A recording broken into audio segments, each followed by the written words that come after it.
Can you guys hear me? Can you guys hear me? Can you guys hear me? Can you guys hear me? Can you guys hear me? Can you guys see me? Can you guys see me? Can you guys hear me? Can you guys see me? What's happening? What's good? What's happening? What's good? What's happening? What's good? I apologize for the delay. I apologize for the radio silence. I apologize. I literally fell asleep. Holy shit. I literally fell asleep. Literally. I've got a sofa right there. I walked away, lay down on my bed, lay down on my fucking sofa, on my phone, and I literally fell asleep like that. That's an age thing, isn't it? I'm starting to nap. That's an age thing, isn't it? Fuck, man. I'm starting to advance in age where I'm fucking napping. I literally fell asleep today. Do you know what I mean? Completely. So apologies for that. Really do apologize. I even apologize more so to the guys and girls who had to listen to that horrible episode of Taz earlier. I'm gonna re-record it, so if you see me talking about the same thing, just pretend you didn't hear it the first time, because that was terrible. I think I was nodding in and out when I was fucking doing it. I think I was rambling in between. I wasn't really making any sense. I don't know if you guys were here watching me while I was trying to ramble through some of the topics, but it was fucking difficult. I don't know. The first time I've actually done a bit of streaming where I've legitimately felt tired on the fucking pod. So it makes sense because I had a crazy busy day yesterday.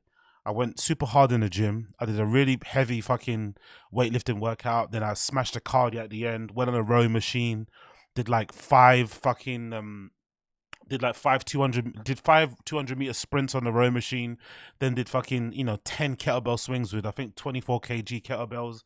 So I didn't really feel it at the time, but then afterwards it kind of all kicked in and my body kind of just like shut down because I haven't done an exercise like that in a while. So I think that might be the reason why.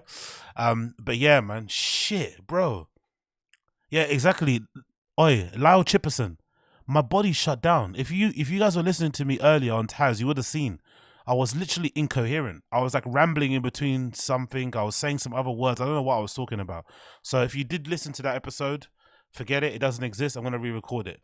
Another thing I'm talking about. I'm thinking of doing something. Episode number 200 of the random shows coming up. Episode 200 random shows coming up. So I think I want to do something special. I think. Did I look a mess? Okay, yeah, Ginormous. Okay, I looked a mess. Okay, yeah, Ginormous Uber driver. You were here, right? You were here. You saw me, right? Okay, cool. I thought it was all in my head. I knew I was like saying I don't know what I was talking about in between what I was saying. I was like rambling. I looked tapped, mate. I look absolutely tapped. So big up Ginormous Uber driver. You know. No, bro, I'm kidding. Why do you always do that to me? Why do you always do that to me? No, I'm kidding. You let me go on a fucking rant, all fucking excited that you noticed. No, I'm kidding. Anyway, episode number 200 of the random show is coming up, right? So I want to do something special for you guys. I want to do a little like fan calling sort of thing, right? Or viewer calling. So what I'm going to do, because my computer doesn't work that great, right? So I can't do streaming and I can't do Discord. So I'm going to make it Discord only. We'll hang out on Discord and we'll just do a little show, hang out. I don't know if we'll watch anything. Maybe we'll watch something. Maybe we'll do like a watch party. Maybe we'll do a watch party of like Gringo Pappy or something. That might be good, right? We might do a watch party of Gringo Pappy and we'll just chat shit. People can join the voice chat and, fuck around and stuff. So that'll be good. But I'm thinking, what should I do? Yeah, okay, so here's what I'll do. I'll do episode 200. I'll do it in two parts. I'll do one part on Discord where people can phone in or kind of call in via the voice chat and chat. And then I'll make the recording available only on the Patreon, just to get people to sign up to the Patreon, because my Patreon's fucking looking weak. So I'm going to do the Louis C.K. watch along review, so you can sign up on there. And I'll also do a recording of that little show, but I only have it available on the Patreon. But if you join the Discord for free, anybody can join. The link for the Discord, sorry, 1 second. Let me give it to you. Oh, sorry about that. See, I just literally woke up. I got to take my allergy pills as well, so bear with me a second, guys. Bear with me a second. I literally just woke up, so I'm feeling a little bit all over the place. Let me just mute the mic. 1 second.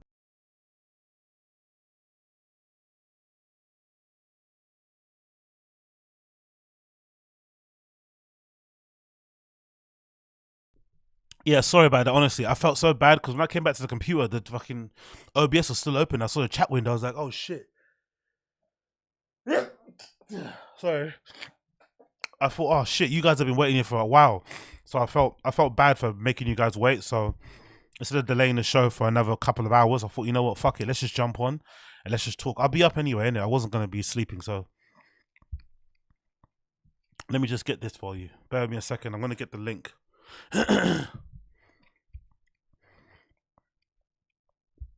Yeah, big up everybody for just chilling. I appreciate all of you for you guys for being patient with me. Oh shit, sorry. Bear with me a second here. As you can see, my allergies are fucking playing up. I'm making all those sounds at the back of my throat. Now you know it's real.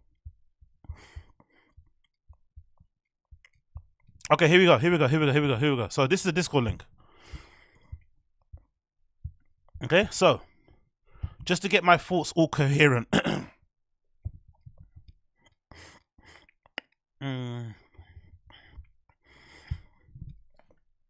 David Guerrero, he just sneezed out a G1/2. No, that's for tomorrow, mate. Tomorrow, that's when a G1/2 will be ingested. I haven't had anything in a couple of weeks actually. I feel refreshed. I feel like I've been on a proper sober journey. You know what I mean? Tomorrow, that's when stuff's coming out. Tomorrow, stuff's gonna be coming in. Stuff will be going in tomorrow, exactly, for real.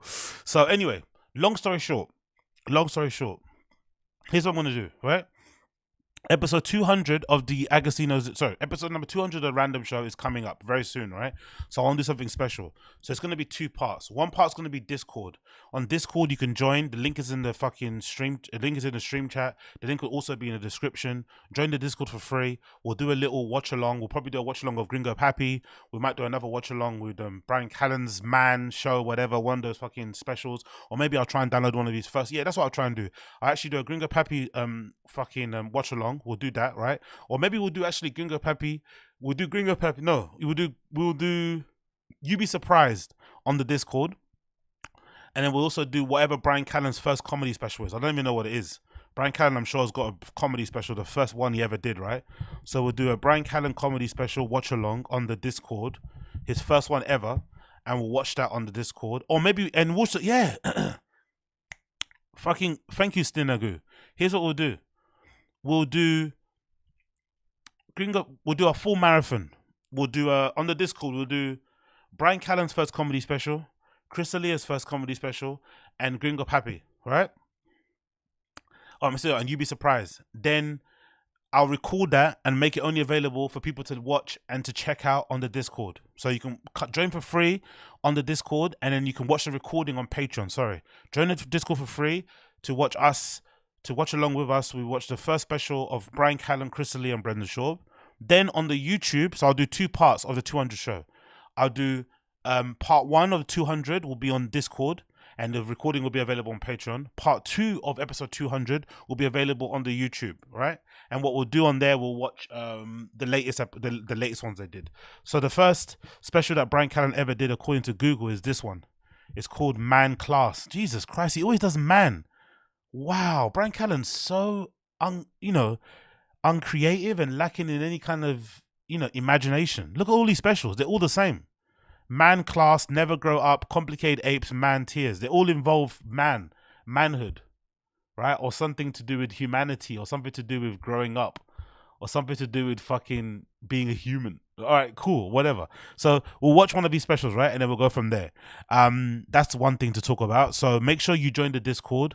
Link is in the fucking stream chat. Link is in the description.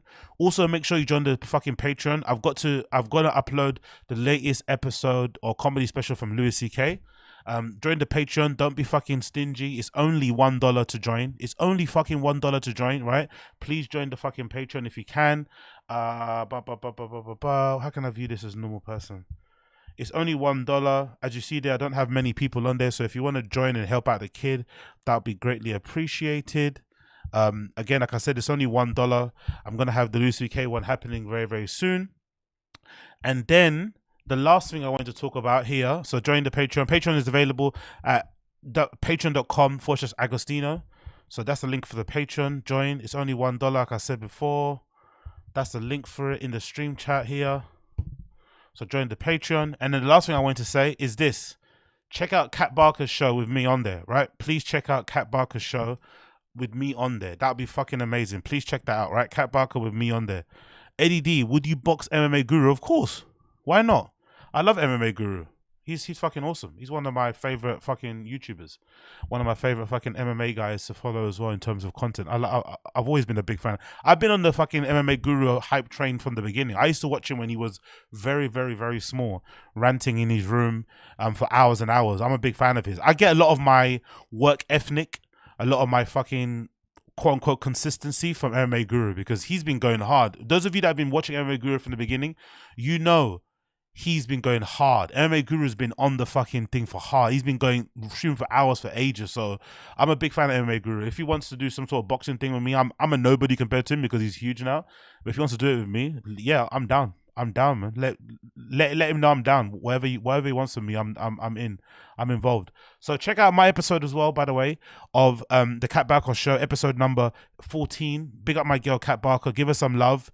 I'm there. I'm talking. I'm having a good time. We're having a good time. Loads of great conversation and topics. Make sure you check it out. She's fucking amazing. She's one of my favorite people. So if you like me, you'll like her. She's really funny. Big up Theodore. Appreciate you, bro. Interesting. Interesting. I just woke up. Interesting. You feel me? I just woke up. I'm full of bogey. I'm fucking. My eyes are full of fucking crust.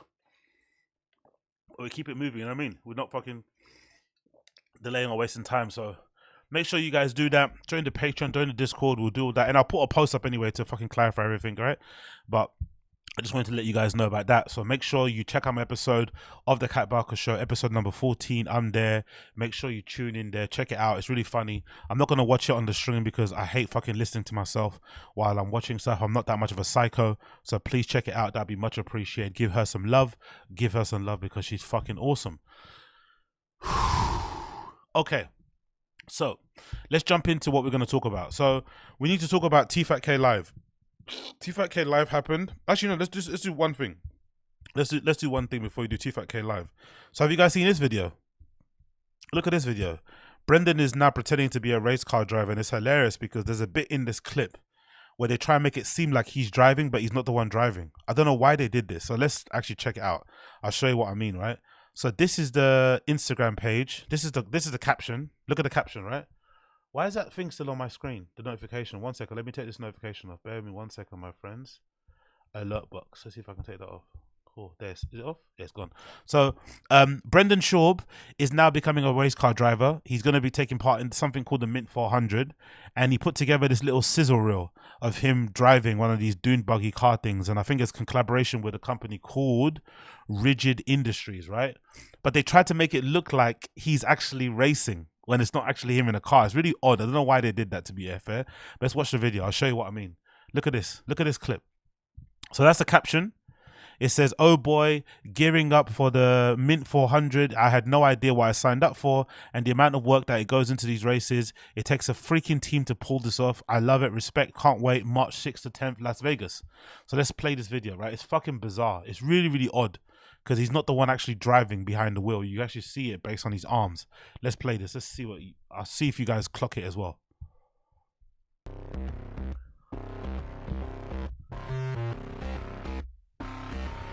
What's up, guys? I'm Brendan SCHAUB. I'm out here in Phoenix, Arizona. I'm about to test drive this Class 1 car here. Never done it before, but we're gearing up for the Mint 400. Let's see how it goes.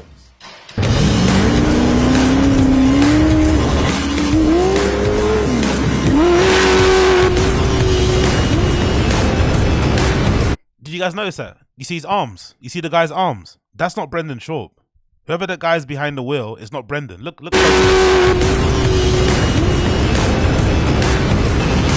does have tattoos of some other dude. Another thing I want to mention quickly. I hate this thing he does with his hands where he goes, I hate that shit. Like, what is that all about? He just doesn't know where to put his hands. Why can't you just talk normally without having to do the... Sorry, see, I knocked the mic. We're having to do the fucking clap intro thing. What is that? Look again. Watch. What's up, guys? I'm Brendan. Why is it always this? Why is it always that? Why can't you just do like, hey, what's up? Welcome to the show. Instead of doing the fucking, oh look, I used to be a fighter. It's like him doing that thing that the fighter pose they always do, right? The fighter pose. It's like, come on, man. You can do a different intro. You don't need to always do this. Come on, 1 second. What's up, guys? I'm Brendan Schaub. By the way, who said it's Brendan? Who said it's Brendan? Who said it's Brendan? Who said it's Brendan? Theodore, look closely, my friend. Theodore, look closely, my friend. Look at Brendan's arms. His right hand is fully tatted up, and his left hand has all these chombies on there. Just look at it closely, Theodore. Look at it closely. Look, his whole arm is tatted up all around. It's not just one side. It's a whole thing all around. Now keep watching. I'm out here in Phoenix, Arizona. I'm about to test drive this Class 1 car here. Never done it before, but we're gearing up for the Mint 400. See how it goes. Oh, okay. Theodore said it's not Brendan, it's Brandon. Yeah, exactly. But look, that's him there, right? They got the front picture of him. That's him there. But the other image of it from behind is not him. See?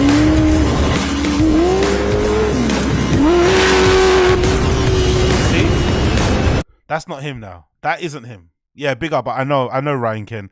I just woke up. Please forgive me. It went straight over my head. Whoosh. I was like Joe Rogan.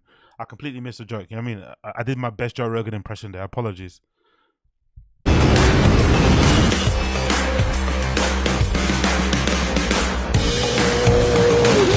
You know what's funny? It's actually a very well put together video. I bet you this isn't Toontown production. This is actually a really good, well put together video. It's just a shame the music is terrible, but this is actually a really good video put together. I don't think this is a Toontown production. I think Rigid Sports did this and he was just there. You know what I mean? I don't think anyone of his team filmed this. This is not a Chin thing. This is not a Casey thing. Like, this is definitely somebody else that did this video. This is way better quality and production than what Toontown has put out.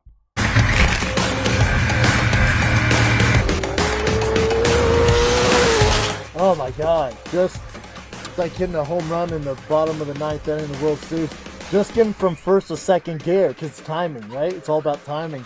I couldn't get it, felt like an idiot, couldn't. Hold on, so he can't drive stick shift properly, yet he wants to race these dune buggies in the desert. Did he assume it was going to be automatic or something? That's hilarious. I could imagine Brendan inquiring with the Mint 400s people, hey, do you have an automatic one? I could imagine him asking that as a question. Do you have an automatic one, actually? He can't drive stick shift and he's doing this 400-mile race. This Mint 400 thing has to be one of those money things, right? You can just enter it if you got money. I'm pretty sure this Mint 400 thing isn't based on like your skill as a driver. It's probably one of those like exhibition things that, you know, people with money and people that just love to like do fun stuff kind of do. I don't think this has any, this is like a technical race thing at all. He made it seem like it is, but I think this is one of those, you know, rich guy things, right? It's a rich guy hobby. I think so. Again, it could be wrong. Maybe it's cheap, but from what I can guess, it seems like one of those things, because why are you driving these things, trying to race them if you can't do stick shift? If you can't drive manual, sorry, manual is in English, but I think you guys refer it to as stick shift. He's like, just stick with it. You got to do it right away. You can launch that thing. By the way, let me know in the stream chat. Do you guys? I want to get my driving license soon, right? And I was thinking, should I just go for the automatic driving license, or should I try and drive, or should I learn via stick shift or manual? Let me know, because I know a lot of you guys in the stream chat, because you're American, you guys actually drive from a young age and you know a lot about cars. So let me know in the stream chat. Should I go for automatic lessons and get an automatic license, or should I go the normal route and do it manual? What do you guys think? Yeah, in the UK you get two separate licenses. In the UK you can get an automatic license, which means you can only drive automatic cars, or you can get a manual license, which means you can drive automatic or manuals. What do you guys think? It's a solid thing to know how to do. Okay, like I thought you guys would say that. People are saying automatic, Dark Web J. Yeah, it's separate in the UK. It's separate. You can get separate licenses. John, almost Uber driver. Learn manual first, says Tedru, so you become a better driver. Okay, I thought you guys would say that. Learn manual, bro, especially over there. I currently drive manual, says Severe Design. Go stick. Okay, cool. I'll do the manual then. Automatic in London, says Theodore. Get both. No, to be honest, if you get a manual license, you can drive automatics. But if you get an automatic license, you can't drive manuals. Basically, that's the rule. Depends on your patience, how you deal with traffic, bro. I'm redacted. I can only do manual in video games. Lols, Eddie D. Automatic. Okay, it's split by, I think most of you guys are saying, stick shift. Okay, I'll probably do stick shift then. And of course, I'm going to make this clip later. So if you're watching the clip, let me know in the comments as well what you think. Should I get a automatic license, or should I just stick with a stick shift manual? Let me know. and then fucking I messed up 3 times, and then finally on that 4th one, boom, and I was out, man. It was dope. And then I got the hang of it. Once I got the timing, he's like, dude, you got it. I was like, hell yeah, I did. And we were going, man. It was so dope. To be fair to him, and I'm going to be fair to Brendan here. To be fair to Brendan, somebody made a comment on my stream the other day, or not, on the comment section of the stream. Who said it? I don't know who it is. Whoever you are, you know who you are. Somebody said, when you're married, you actually do legitimately look for any excuse not to be with your partner at home. That's the actual hard truth of marriages. You actually do look for an excuse to not be in the house. So as bad as this is, because he did say, oh, I'm going to spend more time with the family, I'm going to quit stand-up comedy, I kind of get it. He doesn't really have anything else to do, you know? No friends, really. He doesn't seem to have any friends outside of comedy. His brother doesn't live in the same state as him. Rogan moved to Austin, Texas. Brian Callen is living in what did he say? Brian Callen says he's living in Florida or something, and he's old and having more kids and shit. So he's kind of alone. He doesn't have much to do. So I don't blame him for trying to replace stand-up comedy with something else. He clearly needs something else to do. He's clearly a bit of a big kid. Even though he's an older dude, he doesn't act like it. So he kind of needs those distractions to keep himself sane. So, you know, I kind of feel bad for him in that regard. I understand why he's doing it. It's just funny that he said he was going to quit stand-up to hang out with his family, but he's not hanged out with his family at all since he's quit. Much fun?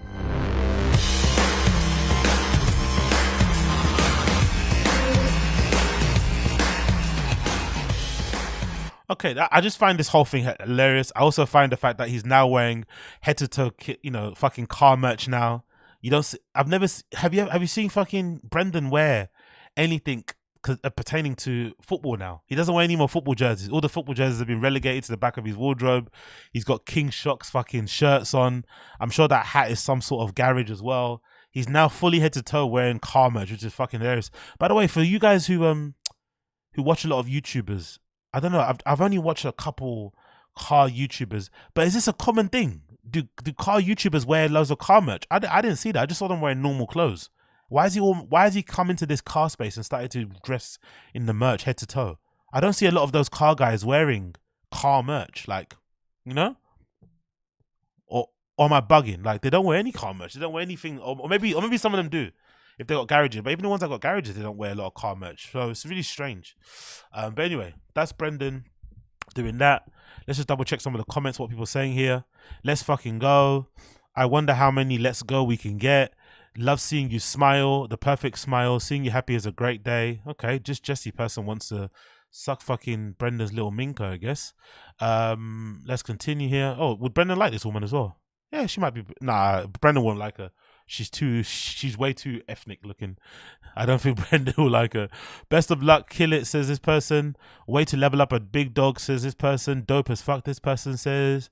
I used to build and work with things, mostly on trophy trucks. I remember the first time I rode in one like this is yesterday. It's no joke. It's so cool. You're going to race them, man. Can't wait to watch. Make sure you drink plenty of water. It gets real hot out there. Okay, fucking hell, man. Talking to him like he's your son. Relax. You should be riding a dirt bike, man. Cage stuff is fun.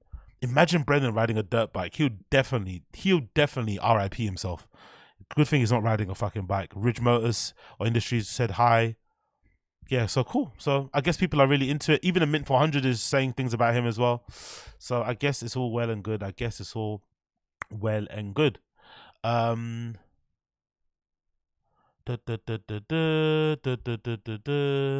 What?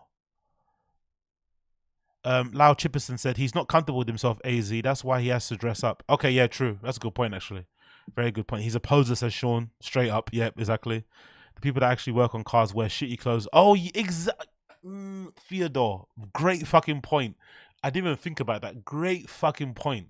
Guys who actually work on clothes don't wear their nice clothes because they're working on clothes. They're always underneath one. They're inside the fucking, you know, they're inside the fucking, what you call it? They're fucking messing around with the engine. They're fiddling around with stuff. They're picking stuff up. Yeah, that's true. Why would you wear like a nice fucking merch tee when you're working on a car all the time? It makes no sense. That's a really great point, Theodore. Big up you, my friend. Big up, big up, big up, big up. Anyway, let's jump into the main part of the show. Let's not bury the lead too much, because I don't want to keep you guys waiting for too long. It's been way too long because I've been here anyway, fucking sleeping like an idiot. So let's play the whole thing. So, TFATK live happened at the Vulcan the other day. It was the first one they've done in a while, which is real shame because I've said before, as much as these guys are incredibly unfunny, incredibly lame, incredibly redacted, incredibly unlikable, don't have any redeemable qualities really, except for their work ethic when it comes to Papa. I've always said that I feel like if they did more TFATK live shows, they would actually be a bit more, it'd be more popular and they'd get a better response, especially if they did like a combined stand-up show. But I know stand-up comedians are usually kind of greedy. They don't really like to share the wealth because stand-up shows pay so much, right? Especially for tickets and shit. You can get quite a bit of money if you do a weekend at a club somewhere. So they'd rather keep it for themselves. Understandable. They're all older dudes. They've all got families. I get it. You got to pay the bills. But with these guys' careers being in the gutter, especially Brendan, I feel like it's beneficial if they come together a bit more and start doing these TFATK shows. Unfortunately for the fans of TFATK, this wasn't a stand-up show or anything around. It wasn't like a variety show where they had Chin coming on doing some of his cry singing. You had Little Brows doing his fucking stupid white frat boy rap shit, and you had somebody else doing backflips or whatever, or Chappelle coming in randomly doing backflips on stage. No, it was just them two standing on stage trying to do a live podcast, which is funny because if you know anything about the TFATK law, you will know Brendan has always hated live podcasts and said they don't work, they're a waste of time. So the fact that he has to do it now because he has no other option to make money, I guess, from live shows or to do a live show, he kind of is now doing it. So it's funny how things sort of change. So they recorded the live episode of them at the Vulcan, which Brendan affectionately calls the STEP-MOTHERSHIP. I'm sure the fucking owners of the Vulcan are happy that it gets referred to as STEP-MOTHERSHIP. It's super respectful, super nice. So let's actually watch the recording of it because I saw some clips on the Fire and the Kid subreddit and it looks like an absolute snooze fest. So let's see what the fans paid for going to see these guys perform live at the Vulcan Gas Company. Let's go. Let me tell you something about sleep, Brendan, okay? Really? You enough sleep? You're going to give me an ad right at the beginning of this fucking episode? These fucking guys, bro. Fuck off, man. Honestly, the grift never ends. Right at the start, you give me a fucking ad. Now, Vulcan, make some noise if you're ready to get this show started. That was pretty good, but I think you do better than that. It's Thursday night in Austin, Texas. Vulcan, make some noise! And keep it going for your hosts of the show, Brennan SCHAUB and Brian Cassidy. Hold on, is it me or is this filmed better than Gringo Pappy? Brendan should have hired these people to do it. Is this in-house, their team, or is this Chin filming this? The footage, the clarity, the sound looks way better than Gringo Pappy, or am I bugging? He should actually film me special here. This is really the Fire and the Kid. Why don't they have it say live? That intro doesn't the intro goes, "This is the Fire and the Kid live"? No, it's not live, and do that little back and forth. Why didn't they do that for this episode? Surely that would have worked. This is the Fire and the Kid live, coming at you live. And Brendan's like, no, it's not live. That little, clip they got, the little intro. Why not play that? Because it's actually live. But hey, what do I know? What's up? What's up, Austin? What's going on? Thank you for coming out. Oh, okay, the mic's a bit weird. Okay, Brian's straight away gone into his fucking man thing, innit? We know exactly what we're going to get from Brian. Brian's gone straight into his fucking I'm a man pose. You know exactly what you're going to see now. Brendan's grabbing the microphone like it's his first time on stage. He looks really nervous, apprehensive. Do you think Brendan is scared when he gets on stage half of the time that somebody might run on stage and attack him? The fear he has about the Reddit is so weird, isn't it? He looks always so timid, always so like he looks like those videos on YouTube or on social media of those stray dogs in like third world countries that people save and shit and try to rehabilitate. And they're all scared. They might be hiding under a bridge or in some corner somewhere. They're all dehydrated and starving and shit. And, there's a video of some nurse some vet nursing them back to full health. But they start off really, scared and they don't want to get touched. That's how Brendan kind of looks when he gets on stage. It's almost like he's afraid that, I don't know, Bobby Lee might jump out of the crowd and say, "It's Reddit, bitch," and just jump on his back or something. It's so bizarre, especially considering that he's a fucking professional UFC fighter. He could literally kill everybody in that room if he wanted to and take all their wives. Why are you worried? Like, why are you scared? But by the way, the Ozempic is fucking kicking, isn't it? I might need to get on Ozempic. Look how fucking skinny Brendan is. Look at his legs. Look how frail he looks. Brendan, from this angle, his legs look skinnier than fucking Brian Callen's. Look at that. Look. Brendan's legs look frail. Maybe it's an angle, but they look skinnier than Brian Callen's legs. I need to get on Ozempic, bro. He's fucking withering away. Huh? And by the way, we have female fans. I had no idea. Those are the only female fans we have. It's usually Brian spotting some victims. just bros. Yeah, there's a lot of dudes Brian spotting some victims. Brian spotting some other people's wives that he wants to fuck. up in here. Right. It's just usually the bros who, and then the girls look at us with blank faces. So, or my. Brendan always has to carry a drink on stage, isn't it, with him? He can't just have his hands free. Maybe that's the nerves, right? He has to always carry his fucking drink around. Like, come on, bro. Like, put the exactly, Theodore. Put the fucking Coke can down. We get it. You like Coca-Cola. You with a blank face. You with a hungry. But by the way, you can tell he's on Ozempic because he doesn't drink anymore. You don't see him drinking whiskey. You don't see him drinking from the fucking bottle. You don't see him talking about fucking Tiger Thick. He's definitely on Ozempic because if you know anything about Ozempic, reading some of the things online, it's had a weird side effect for a lot of people where it kind of makes you want to not drink. Your addictions kind of subside when you're on Ozempic. You don't smoke as much. You don't drink as much. So he's clearly on it. He wants to lie and say it's fucking stress, but he's clearly on it. I like the diversity in here. Jesus Christ. Is this the show? What we're going to watch? This is going to be brutal. I know I keep pausing it, but most of you have probably watched it. Apologies. Jesus. Is this it? They didn't even put a sign on the back of the fucking stage. They didn't even bring the red chairs with them or something. Nothing. Just this. Just this. Stools. Couple of microphones. Just a couple of guys. Straight from the airport. Doesn't even take off his jacket. He looks like he wants to leave straight away. Take off your jacket, man. Don't act like... I don't know. It is well diverse. How we doing in a balcony? Oh, fuck. All right. It's all right, man. It's first show. It's okay. Goals. You get. That's embarrassing, isn't it? That's embarrassing. I guess it's good to make a joke of it, but that's kind of embarrassing. Also, don't you find it interesting? I've just started watching it. I know I'll keep pausing it. I'm sorry. But why is Brian taking the lead on this live show? And why is Brendan being so timid? It's always the opposite on the podcast. Brendan's always... Big up NJ Ranger. Appreciate you. Bopper has more beach boy physiognomy than anyone I saw in an NYC Whole Foods yesterday. Exactly. Old PP included. 100%. He does kind of carry himself that way, you know? Maybe it's because deep down he knows he's a fraud.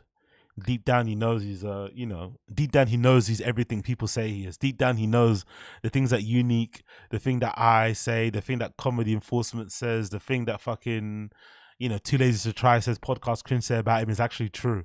And he kind of walks around, a little bit like, oh, they knew who I really am. But big up NJ Ranger. But yeah, no decorations, no posters, no backdrop, no production, no nothing. Just, hey, here's the stage, we're on it. Make no effort. They didn't even bring those red chairs as like a kind of like, hey, this is us. Remember the red chairs from the pod? We bring, like zero. So see someday. You're only getting younger, buddy. I'm only getting younger. I'm only fucking getting younger. Dude, when's the last time we were on stage together? 1970. Yeah, it's been a long time. I'm getting younger. I pulled a muscle in my neck drying my hair. That's a true story. Like I went, ah, fuck, and I'm fucked for the next 10 days. I know I am. And he's so hacking it. He's doing the same thing, that hand move. Oh, imagine paying for this. Imagine paying to watch these two dopes do this shit, man. Honestly, the worst thing that happened to stand-up, yo, big up my guy Wolfgang Rittner. Hope you're good, my friend. Big up Wolfgang Rittner. The worst thing that happened to stand-up was them recording their content. Recording their content and putting it on YouTube was the worst thing that happened to these stand-up comedians, apart from podcasting, because we got to see how they were on stage. Because for a long time they'd be talking about their specials, talking about their material, talking about doing sets and reps, and we'd never see it. We just hear them talking about it on fucking podcasts. But then we get to see them with our own eyes, and we're all like, these guys are fucking terrible, Big up Theodore. All the way to Austin to sit on a set of IKEA stools made for Airbnbs. I swear to God, bro, Theodore, I would be so pissed if I paid for this. Imagine paying for this, bro. Brother, imagine paying for this. Imagine you pay to see them do this. Just imagine, brother. Imagine you paid for this. How annoying is it when your buddy, when you tell him something, he's like this? Yeah, I know. You move your neck like RoboCop right now. I know. At least we're here at the. What do they call it? The Vulcan Great reference, by the way. gas company. Does anybody know? Good. Me neither. Nothing? This wasn't a gas company once? Yeah, cool. So somebody just said we called this one? Wow, they are actually waffling and wasting time. They didn't have anything to talk about. Have they planned a show? Have they got an itinerary what they want to talk about? God damn. Those things you just name it, huh? Just call it the Vulcan Gas Company. Right? You know, that's how you do it. Just call it the Vulcan, because it's like...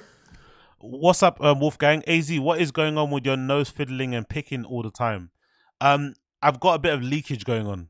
I just woken up. I actually need to take my fucking allergy pills. And my nose is fucking leaking, as you can see from all the tissue paper here. So that's why I'm fiddling with my nose. It could be that, or it could be all the drugs. Who knows? It might be a combination of two things. Maybe that's what's going on. Maybe it's the fucking crack. Maybe it's the fucking allergies.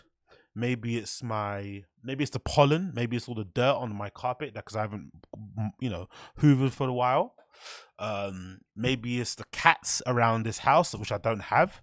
Who knows? It could be a number of things, my friend. It could be a number of things.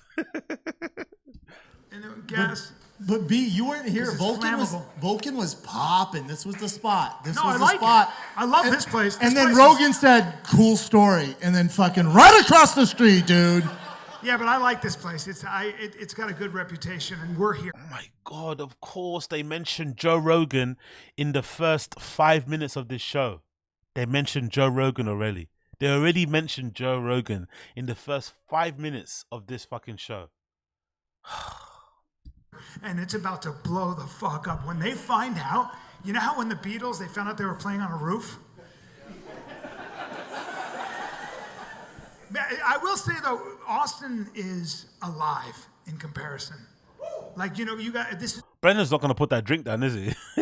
Where it all came. Like Rogan was like, "I'm gonna come here," and then it feels like somehow. Rogan's like the Beyonce for comedy. It just or Taylor Swift. Yeah. Like where he goes, everybody goes. I know. Well, when I saw Ted Cruz tweeted, "Texas welcomes Joe Rogan," I was like, okay. That's when you knew our friend made it? When Ted Cruz?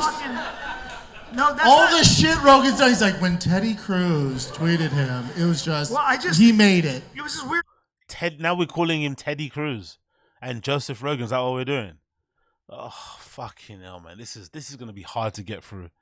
I can't believe I woke up. I can't believe I woke up from my beauty sleep to fucking do this, but we're going to do this together. If I have to punish myself, you also have to punish. You also have to suffer. Guys, you also have to suffer. We're going to suffer together, okay? Together we suffer. A politician, and then like now Los Angeles is just, anybody live there? It's just like, it's like sagebrush. You hear a dog barking in the distance. Like nobody does stand-up anymore. I can't even go to Hollywood anymore. It's too depressing. Yeah. What do you mean no one does stand-up? Maybe no one wants an accused rapist and a guy that tried to bully Bobby Lee to go on some of their stages. That's probably the main reason why. I don't think no one's not doing stand-up anymore in LA. This is so weird. I love how these guys act as if stand-up died in LA the moment Rogan left. That's how you can tell these guys were sucking on the teeth of fucking Rogan. They were fucking sucking on those long Rogan nipples, right? They were really fucking going full pelt on them, and they don't know what to do now they're on their own. They don't know what to do. They don't know where to be. They don't know how to act. Rogan isn't around anymore. It's so weird. It's so bizarre, man. Honestly. LA's like the purge now, just all the time, though. Yeah. There's nobody around, a lot of crime. Yeah. Has David Guerrero, I don't mind if they're sitting down. I would have big up Victory in Japan. He carries a drink so that every time he makes a joke and gets no lace, he can take a fool's sip. That's a good point. Yeah. I didn't think about that. He carries it, yeah, so every time he bombs, he can take a little comfort sip, right? Like a little comfort sip. So to distract you from the bombing and to make it, not make it sting so much. Good point. Good point, Victor. What's that? Victola in Japan. Appreciate you. We're staying there, aren't we? Well, the crime. No, but so that's what I was gonna say about sitting down. I don't actually mind if they're sitting down. I think what would have been made a good show is if they maybe brought one of those neon signs with them. I don't see why not, right? Bring one of those neon signs, plug it into the wall, and have it stood up on there, and then have those red sofas, those red chairs that they use, or maybe just buy some red chairs in Austin while they're there, innit? I don't think it would have been too hard to find a couple of red seats, just to kind of mimic the show layout. Like, why not? Just do that. But they didn't. They just decided to just pull up and sit on stools. So the sitting on a podcast, I don't really mind it. It's whatever on a live show. But just, try and mimic the fucking setup of the show. Like, give your fans something to kind of, oh shit, that's a memory berry. I remember berry or something. Like, just sitting there on stage like this, like in their airport gear. Like, I don't think they even changed from the airport, right? He looks like he wants to leave. He's still got his jacket on. Brian looks like he came straight from the airport. Like, come on, man. Yeah, that's by the way, the two holdouts, we were like fucking, it was just sour grapes, so like fucking, I don't want to go there, it's fucking too hot, that's all we say, I know, it's fucking hot, and in fucking Texas, that was the extent of how I burned Texas. I had nothing else to say, it was fucking Texas. And then I'd even try and push Brian to move out here. I'm like, dude, someone got like shot right next door. He's like, big deal, big fucking deal. Happens all over. Like, yeah, you're right. Yeah, I live and die in LA. It's true. But they didn't move to LA because Rogan didn't push them to move there. Rogan gave a massive offer to Joey Diaz on the podcast. Yo, big up Victrola in Japan. Appreciate you for becoming a member. Thank you for joining the community. Thank you for joining the flipping community. So I think Rogan made a big display of inviting Joey Diaz to live in Austin with him. He told everybody except these two. Do you guys remember? Before he moved to Austin, he was like stressing to everybody, hey, move to Austin. I'll buy you guys a house. The club's going to be amazing. He was really kind of promoting Austin. I don't remember him saying once to Brian Callen or Brendan, hey, you guys should move to Austin too. They just kind of tried to invite themselves there. But I think in the case of Brendan, this is my hypothesis. My guess is this. I think in the case of Brendan, I think his wife is the one to put her foot down. She probably doesn't have a lot of say in that household. She probably just, why not just get to live a life where you get to spend his money? It's not too bad. But I think the one place where she did put her foot down is saying, you know what? We're not moving to Austin. Our kids go to this nice school. I think his kids go to that private school all the celebrities go to. She probably doesn't want to give up her LA lifestyle to swap it for Austin. It's very different. So I think the wife put the foot down and then he couldn't move. That's why he's maybe a little bit depressed as well. And in Brian Callen's case, I don't know. He's probably too old to probably move there. Maybe his wife as well also didn't want to move to Austin. Who knows? But I think definitely in Brendan's case, his wife told him, no way. Homeless is different here, I think. I think LA, like the homeless people, they're really homeless. They have skill though. Well, they have. No, the homeless are talented in LA. It's like America They Got can build Talent. structures. No, but they gotta do shit to get money in LA because they gotta stick out. Yes. Like they juggle or mind read. They got skills. Yes, but they also have they'll have a dog and some chickens. They have a whole they do. It's on the side of the road. You're like, what the fuck is going on? They're they have cold brew coffee fucking things, but they're also truly homeless. They also look like they have leprosy. Like here, I swear I saw a guy gave him money. He goes, I give money. I think I don't know. He looked at me and he goes, I'm between albums. Struggle is real. And he's like in REI and shit. Yeah, that's a homeless Yeah, I was Austin dude. I know. The homeless here, I just look at it, I go, summer is coming. They don't like that. They don't like that. Yeah, you're homeless here. Yeah, sit back down. What? What the fuck was that? Please sit back down. That shit crazy though. It's not also, listen, I love Austin, but Also- 6th Street, dude, it's ratchet as fuck here. What are we? I wake up every morning and look at World Star Hip Hop. There's 4 videos from Austin on 6th Street every fucking Tuesday. It's so ratchet out there. I do feel like it's very, everybody who came from somewhere else, there's a romance. Who's from Texas originally? Yeah. So you guys are real Texans. Everybody. But real Texans are living their lives. Zynga And then Nation Racing Club. Yo, big up Stinger Good. Appreciate you. Sorry, I didn't hear that, brother friend. Appreciate you. Big up Stinger Good. Big up Stinger Good. Let's play that one more time. Sorry, I didn't hear that. I didn't even see it come through. Big up one moment. Let's see, play it one more time. Does it want to play the thing? Oh, it doesn't play. Anyway, big up Stin Nagu. Appreciate it, brother. My boy like Mike Catherwood who comes down and he's fucking he has a farm, he buys dogs, and he's got... Okay, there you go. Well, I think you bought dogs after you realized that everything kills all your animals. And, yeah, but he's like an original LA Cholo. Yeah. And then he comes here now, he has a farm and shit. Why didn't they get Mike Catherwood to... Oh, look, there's a guy with a golden hour jacket. Why didn't they get Mike Catherwood to be the fucking special guest? He was on a couple episodes of the Fire and the Kid anyway. He held it down when Brian Callen was accused of rape and shit. Why didn't they get Mike Catherwood to go on stage? That would have been a way better guest than fucking Clint or Chin on there. Maybe they didn't want him to steal the limelight, but I wonder why they didn't bring him on stage. No, but at least Mike can fucking handle the sun, and he's kind of like a lot of the people that I feel like come to Austin. Handle the sun? Yeah, because he's got dark hair and dark skin. He doesn't need sunblock like me. If I'm in the, Oh my god, here we go with the hacky man stuff. I'm a beta male. I'm a cuck. I'm a pussy. My name is Brian. I want to be named Pablo.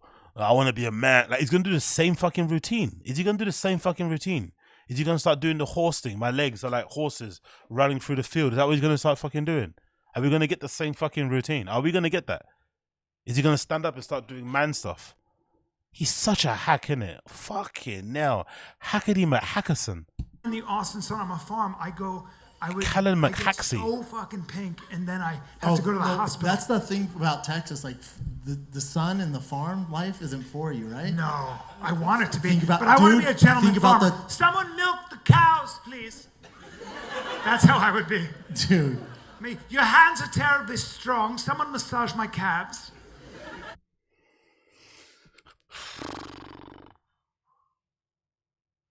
Who's laughing at this stuff? Who's laughing at this stuff? I want to be that guy. I want to be like a gentleman farmer who has land. I want land, and if there's a coyote near my chicken, someone release the hounds. And you wouldn't let him kill the cow because he's too cute. I know. No, he's cute. Don't kill that one. Bring me something soft for my hands. Bring me the small ewe. Isn't a female sheep a ewe? You don't fucking know. Says, yeah. You're not even a real farmer. We got Mexican salsa. ADHD team checking in from California. What's up, Agostinho? Pump it up, lol. These two are bombing so bad, lol. Bro, it's disgustingly bad. Big up Mexican salsa. It's disgustingly bad. Big up Theodore. Brian, get back to your 55 plus elder community in Florida, you donkey. Honestly, man. I think a lot of stand-up, you have to be there, innit? I think a lot of stand-up, you have to be there. I think when you're not there, it's very difficult to enjoy this stuff after the fact. It's very difficult to enjoy this stuff after the fact. Let's be real. You have to be there. A couple of drinks in, a couple of fucking bumps in, maybe a smoke, maybe some cigarettes, just a bit of nicotine in you, just give you a bit of a buzz. You have to be in there. Because, God, this is boring. Forget it not being funny. It's just boring. Boring. A ewe. I've never used that word before. But would you actually move here, B? What would get you here? Joe Rogan said. I gotta. Yeah, I would. I just don't think Texas is for Brian. I think it is for me, and I love that the comedy scene, the energy is here. I feel like, but I also, but you don't do. The energy isn't there. I'm gonna keep arguing against it. I've never been there. I'm not in the States. I'm all the way in London. I don't know nothing about the States. I'm a fucking spectator watching it from afar. But I think this narrative that the comedy scene has moved to Austin is a joke. It's just Joe Rogan's friends. Not everybody that's in comedy lives in fucking Austin. There's plenty of places all across the States where they're all spread across. This idea that the comedy scene is no, it's just Joe Rogan's friends. If you want to go to Joe Rogan's club and perform, they're cool, but it's not the whole comedy community doesn't just revolve around Joe Rogan's friends. Like, let's be real. Like, please. There's the whole East Coast of people living there. There's still people in LA. Like, come on, man. You're not a big set guy. It's not like you're doing sets all the time in LA even. No, so if you I'm came not. to, that's not your thing. You do the road. So don't give me that shit. So he doesn't. So they both the same. They don't do any sets. Don't you find it strange? They both used to live in, or Brian used to live in LA. Doesn't do any sets in LA. Just goes on the road. So I guess he got blacklisted from the whole LA scene. They don't talk about that, do they? See, they don't talk about that. I remember there was somebody on the TFATK Reddit back in the day, when the whole Brian Callen allegations went down, and somebody said, I'm not too sure if this is true, so please bear with me, all right? I might be talking out my ass, but I'm pretty sure when Rogan went to Austin, he took with him that guy Adam Egert, who was the booker and the manager, I think, of the Comedy Store in LA. He took him to Austin with him. So he basically took all the group. I think he also took some bartenders and waitresses with him too to Austin, right? They all joined him over there because he liked how they work, whatever. Somebody said that the person who replaced Adam Egert at the Comedy Store was either somebody that was super into the whole Me Too thing, or a woman that took over the booking role. And that person said, okay, no more Joe Rogan friends. So they purposely wanted to reset the club and have a whole new vibe. So they basically stopped booking Brian Callen, even though he's past there, and no more Chris D'Elia. That's what I remember hearing. Either the person is part of Me Too or they're a woman. Took over fucking Adam Egert's spot, which meant that he couldn't get a spot anymore. That's what I heard. I'm not sure if that's true, but that's what I heard. You're right. Yeah, so what else you got?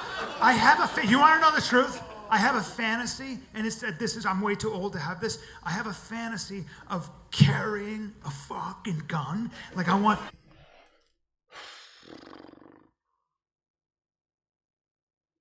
We're doing that man thing again, aren't we? We're doing that I want to be a man thing.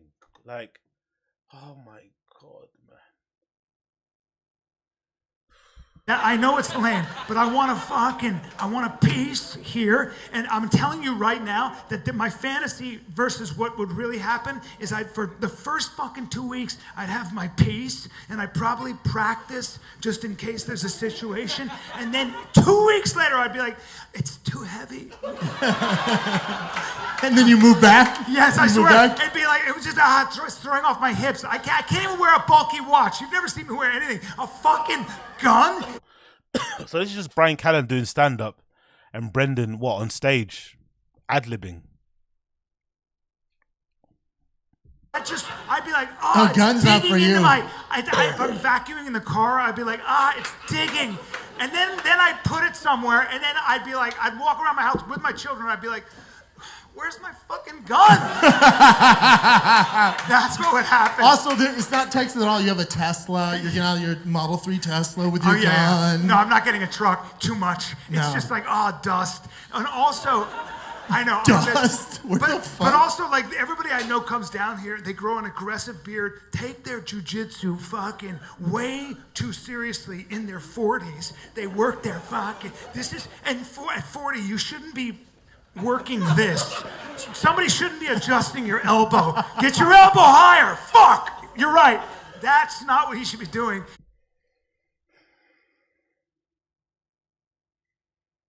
People who find stuff like this funny, I can never have anything in common with you.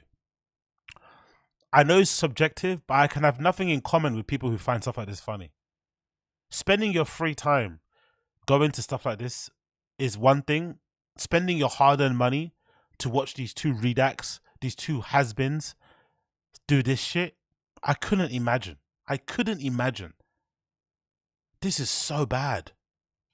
And then everybody converts their fucking garage to a CrossFit gym so you can be, right? Am I wrong? So you can be functionally fit for, I don't know, in case the zombie apocalypse hits and you can have And what else? And fitness. also everyone hunts. Everyone's hunting. Thanks, Brendan, for fucking stomping all over his bit. He was going through his bit, trying to get to the fucking the punchline of doing a clean and jerk, right? So you can fucking clean and jerk a fucking home invader or something. And obviously Brendan stomps all over it. Also, great fucking chemistry going on there. Killing their own meat. Dude, I got 30 pounds of pheasant right now if you want some. Yeah, I know. I ain't doing it. Yeah. Yo, Brendan is bombing hard, isn't it? I don't find, yo, big up Super Big Exotic 420. I appreciate it, brother. And salute from London. Big up my NYC crew. At least Brian's trying to be funny. I don't find him funny, but at least he's trying to be funny. But Brennan is bombing hard. Brennan is bombing hard.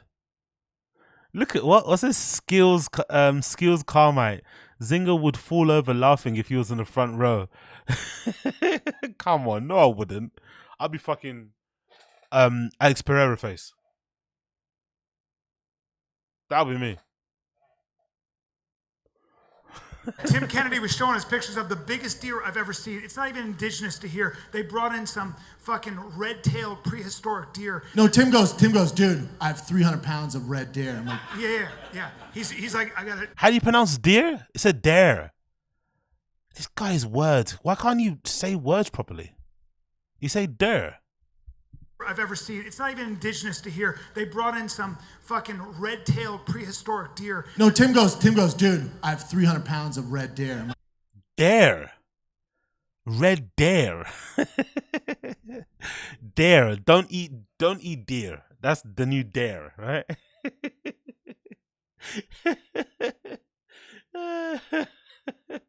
Red dare. Dare. Brian says deer and he says dare. That was so weird. One more time. I want to hear that one more time. One more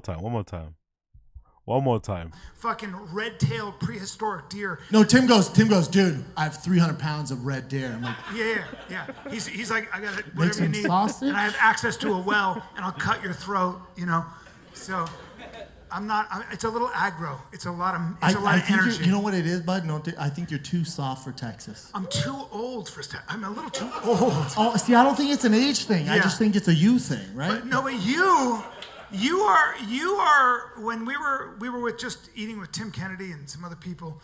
So Brian Callen's comedy involves self-deprecation, right? It involves I'm not a man. It's all that fucking shtick. It's hacky. It's annoying. It's not funny. But at least he's got a little angle he's going for. Brendan's comedy involves just him insulting Brian. You're too old. You're too soft. You're a cuck. That's all. That's his only fuck. He can't even. Brendan is so. What's that thing called? Thin-skinned. He can't even do self-deprecating humor on stage, taking the piss out of himself. Because Brian's offering up himself as a sacrifice to get jokes and laugh at. Hey, I'm such a dweeb. I'm such a pussy. If I bought a gun, the gun would weigh more than me.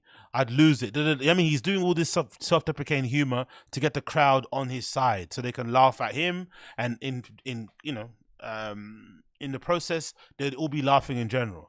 Brendan is so insecure, so thin-skinned, so lacking any comedic chops, he can't even be self-deprecating. Nah, there is no such thing. He just fucking starts insulting Brian. Oh, you're a pussy, you're a cuck. It's like, yeah, I know, I'm saying it myself. You don't need to re-emphasize it.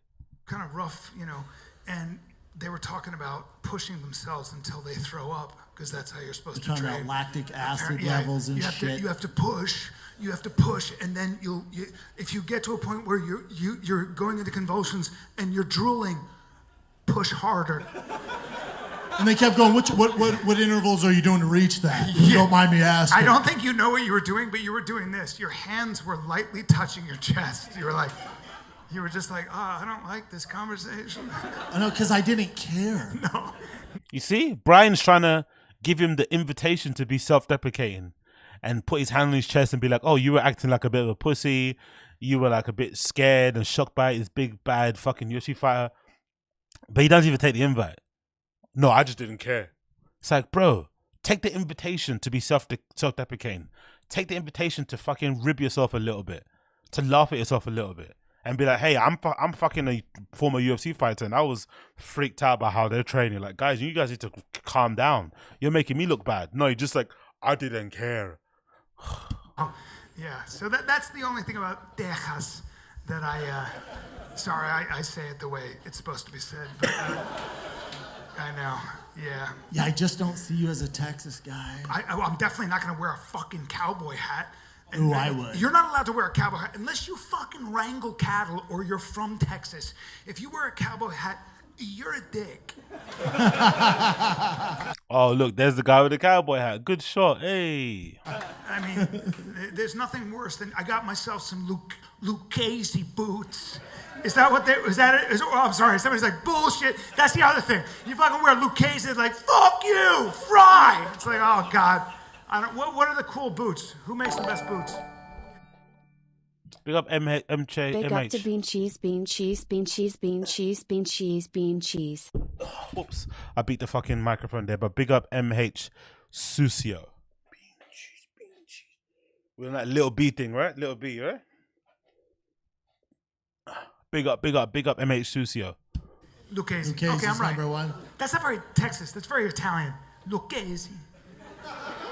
Some fucking Italian from Sicily came down and goes, Lucchese. And right? That's America. That's fucking America. I'm from Texas. These are my Lucchese boots.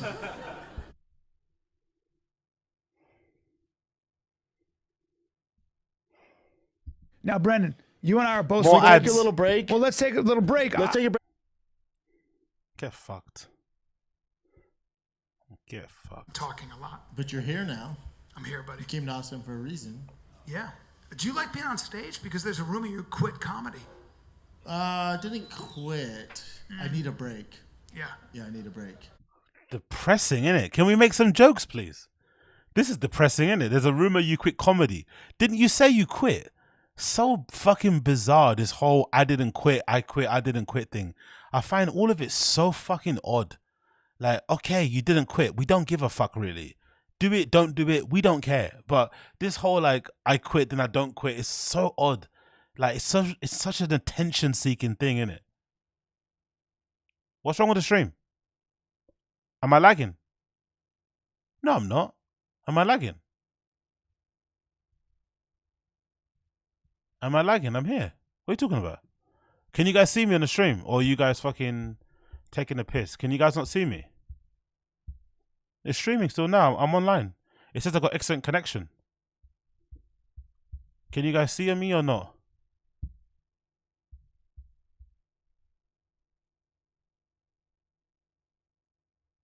Did I get shut down?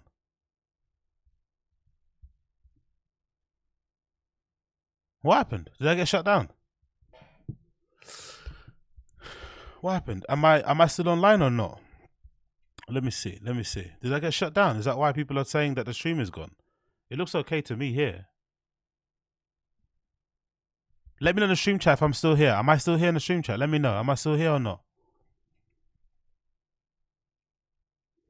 Am I still here? Can you guys see me? What's happening? Am I dead? It's perfectly fine. Why are you guys acting like I've got cancelled? I'm still here.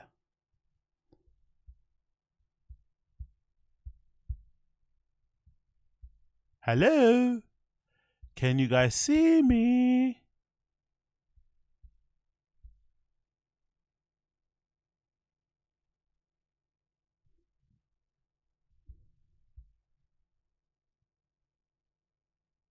What are you guys talking about?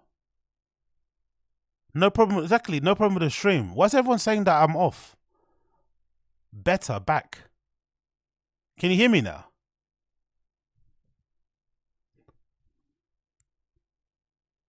The chat is lagging. Really? Is it? Huh? It was bad. Really? It cut off for about a minute. Okay, my bad. Apologies. It was lagging. The chat is slow too. This is perfectly fine here. I don't have any encoding error. The CPU usage is super low. Really? But I'm good now. Okay, cool. I'm good now. Okay, fair enough. Wow. You were off for a lot of us, but you're back now. Okay, cool. I'm back now. Okay, cool. Cool. Let's go. Or is it just that you like coaching your kids? Yeah, I like being with the kids. I hate leaving the kiddos. Yeah, I wish they could see your children. Brian Callen does this so well, but it's so gross. The way he sucks up to Brendan is so fucking disgusting.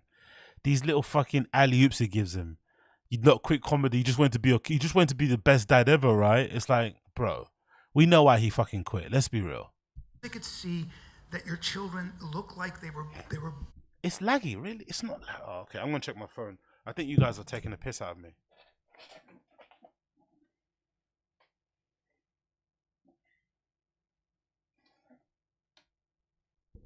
I'm gonna check it on my phone. I don't think it's laggy at all.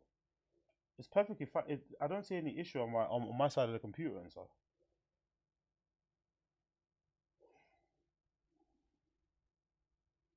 Okay, let me see my channel. Let me see.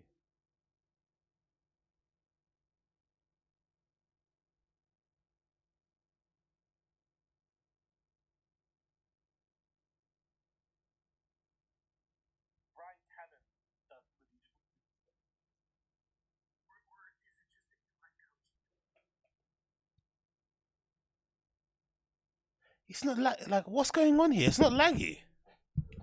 Why are everyone saying it's laggy? Protecting their agents. Brendan loves his kids so much. Oh, big up Josie. I didn't see you there. Brendan loves his kids so much. His last special should have been called "Fuck My Family." Exactly. Fuck my family.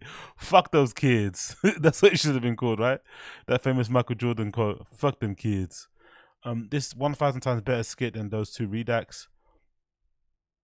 Are you guys trolling me? Am I getting trolled here? Because it's perfectly fine.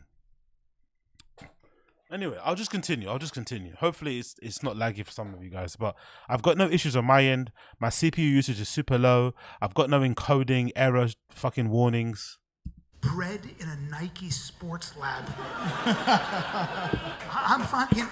His child, who's 7, came to watch the podcast, and the kid sat down, and I believe he's 7, so he weighs about 20 pounds more than me, I think. And it's all in his legs, his fucking thighs, and his hands. He just had. I've never seen anything like it. He's got a full beard.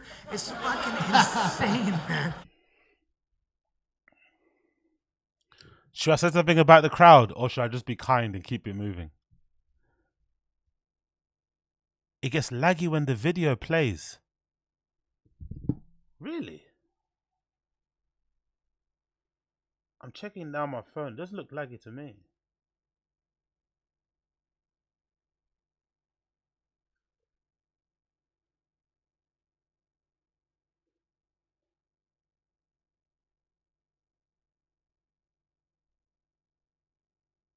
I think it's you guys' internet. Honestly, it looks perfectly fine on my phone. When I play on my phone, it's not laggy at all. I think it's you guys' internet. For once, it's not me. For once, it's not me. For once, it's you guys. My internet is fine. I swear to God. It's not laggy at all when I play on my phone. It's perfectly fine. Yeah, it's not me. It's you. And then He's on peptides. Yeah, he's on peptides. He's on peptides. He looks like it, but he's playing. What is he playing? Like he plays with like 14-year-olds or some shit. Yep. It's insane. So yeah, I can understand that. And you coach both there. Football and baseball. Yeah, and he's got a penchant. By the way, he doesn't coach his kids' teams. He coaches his kids, which is still not coaching. Every dad is supportive of their child, so he's acting as if he like coaches the teams. He doesn't coach the teams. He coaches his kid. One kid, by the way. I don't think Boston is into sports. That's why he doesn't really talk about him. Tiger's one, I guess, all the limelight. He's clearly his favorite. But come on, man. Let's relax with the coaching shit. Oh, for both of them, right? Yeah. Is that your retirement plan? I guess a bad bet, isn't it though? Like chances, like listen. Have you great. seen your kid? He's got a fucking. I can see when he chews. Is he actually hoping his kid becomes a professional MLB player so that he can retire on that? Like, is that really the goal? Isn't that a definition of a helicopter parent? Like, your kid's not even enjoying the sport for enjoyment's sake. You're just hoping he signs one of those multi-million-dollar fucking contracts that baseball players get. Fucking hell, bro. He's not even playing for fun. His dad's putting all the pressure on him to fucking make it. A jaw. I mean, it's unbelievable. I don't know if the NFL's for him. Do you know many Mexicans in the NFL? Well, he's got. Your wife is no joke. Her brother's an athlete. Oh, come on, man. Yuck. Is that an LA thing? Like, just like glazing? That's like a full-time occupation. Who does this? I don't even talk about my friends' girlfriends like this. Oh my God, your girlfriend's fucking amazing. It's like, what the fuck are you talking about, bro? Like, why are you thinking about her like that? Why are you talking like, yuck? Brian talks more glowingly about Brendan Schaub's kid than his own kid. Do you know how cringe that is? Does Brian wax lyrical about his own kid? The same way he talks about Brendan's kid. It's almost like he wants Brendan's kid to be his kid. So yucky. Talk about your wife as well. Like, why are you talking about his wife? Oh, your wife's a beast. What about your wife? Is your wife a beef? A beast.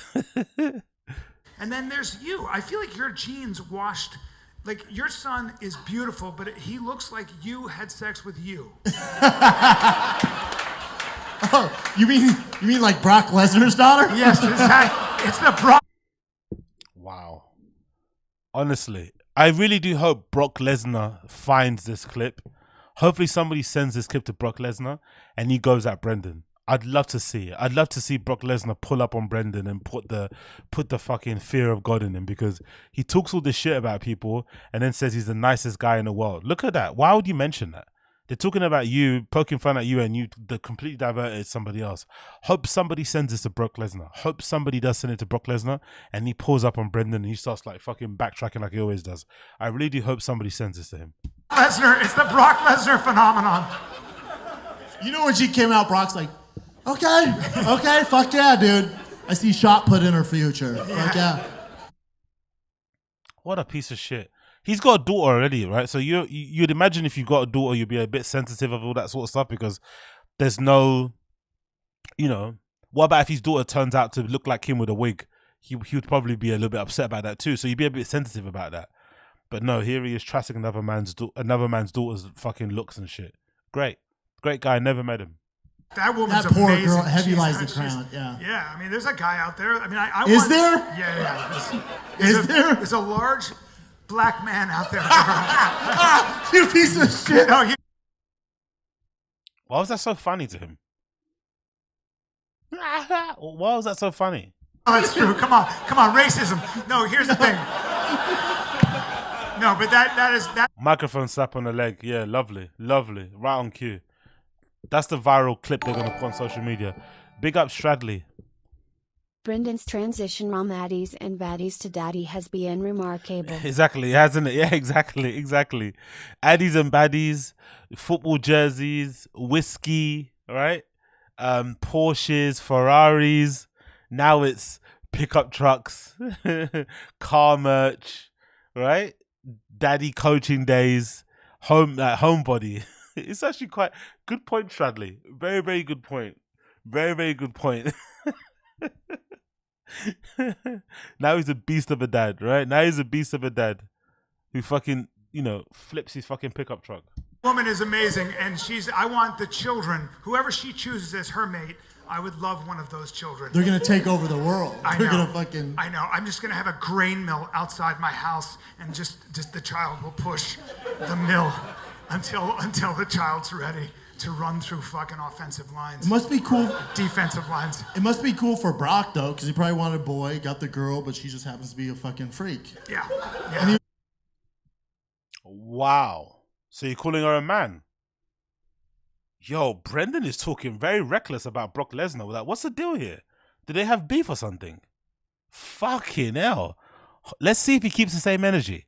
Hopefully somebody sends this clip to fucking Brock Lesnar. Let's see if he keeps the same energy, because he's going hard. Fucking hell. This is so unnecessary. Like, you don't want to play with the doll? She's like, fuck no. Yeah, it's true. What's funny about the shot put is, like, you know what I mean? Like, I don't know if that's worth spending your time doing. Like, you know what I mean? Like, I can throw a cannonball farther than fucking anybody. It's like, okay, fuck off. Like, if that was on a resume, I'd be like, you don't get the job. Like, choose a job that pays the bills. Yeah, it's a weird... Like stand-up comedy. Like doing fucking live podcast shows, sitting on stools. Let's do that instead, right? Instead of becoming a professional shot putter, instead of flying around the world, instead of representing your country, instead of setting records, instead of meeting people all around the world from all places of world, from all walks of life. Let's do this instead, right? Let's tell unfunny jokes on stage.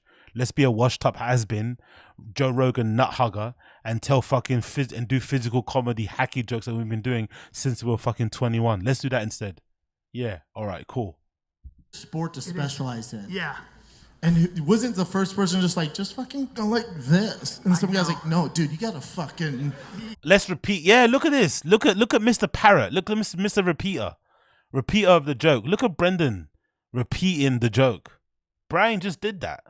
Yeah. twerk into it, bro. Twerk. You know? That's true. Like whoever decided this is how it started, and then somebody went.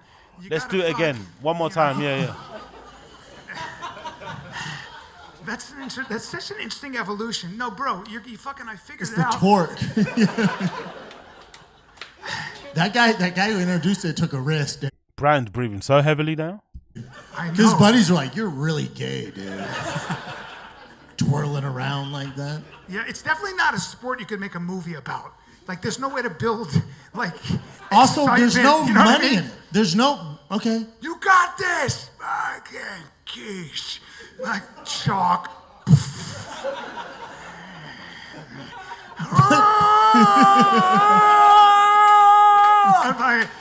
But also, you know. but there's also no benefits to it.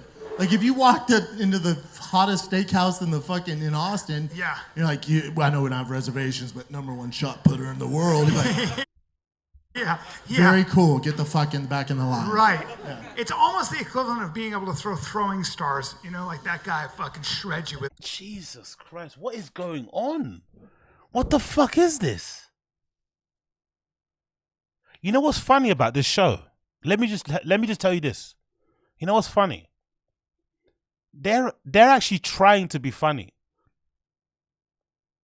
And it's still terrible. They're actually attempting to put on a show for the fans. And it's still shit. But the TFATK show, they just sit there and read stuff on Google and stuff, right? And it's still terrible.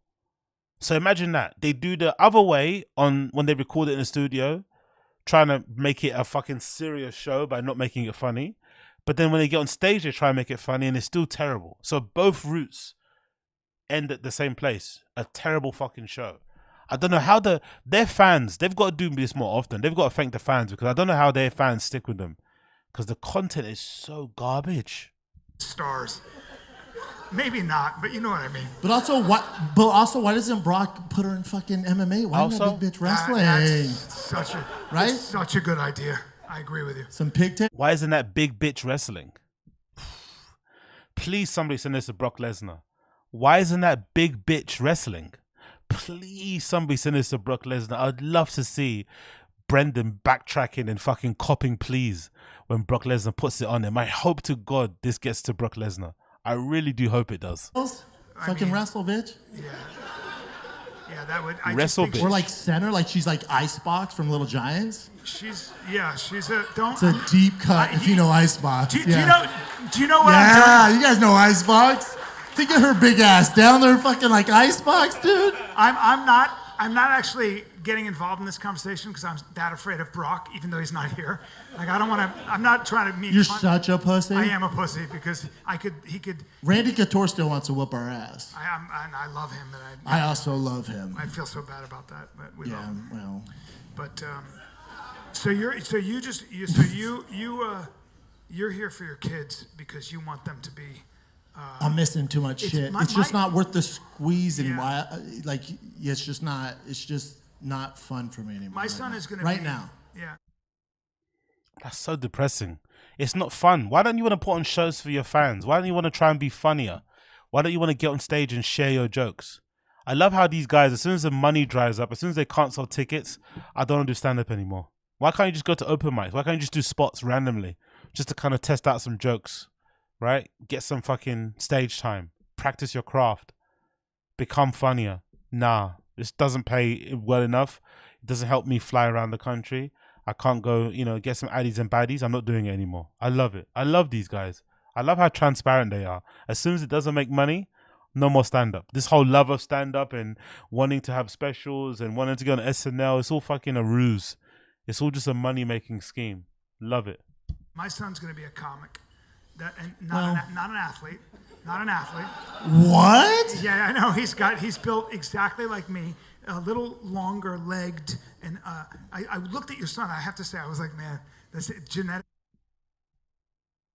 I looked at your son. I was like, man, I wish my son. Honestly, who talks about their kids like this? Even if your son was not athletically gifted as the next one, you'd still big up whatever they did. You wouldn't put down your son in order to lick the ass of a. This is so gross. Like, this is so fucking gross.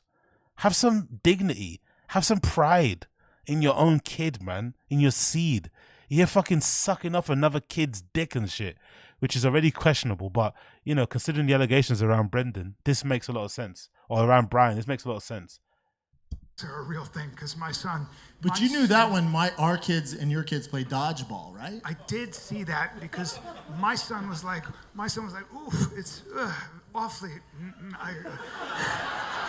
I was like, I get it. Like, he understands. And then he got hit, and he grabbed the ball and went underneath the rafters and was staring. But dude... And I go, what the fuck are you doing? He goes, I'll get them. He's actually fucking hilarious. That's what kills me. It's the weirdest thing. The way he thinks of funny, like I was sitting there with my buddy, and he's right next to me, and we're FaceTiming, and we're about to hang up, and he goes, Dad? I go, what? He goes, can I ask you a question? I go, yeah. And he goes, and it's okay if you don't want to answer. I go, what's up? He goes, is that your boyfriend?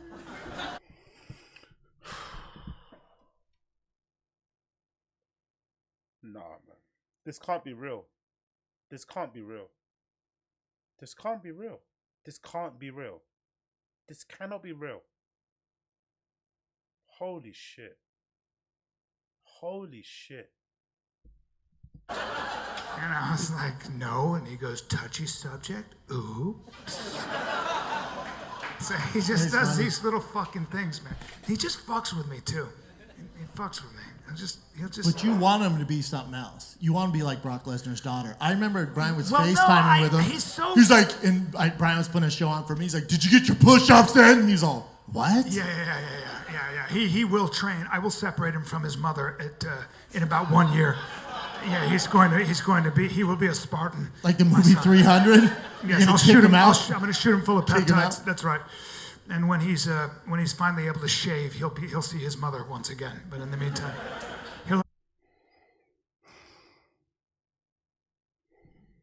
This is incredible, man. Honestly, the Fight and the Kid fans deserve a lot of credit for putting up with this. These guys take their fans for granted.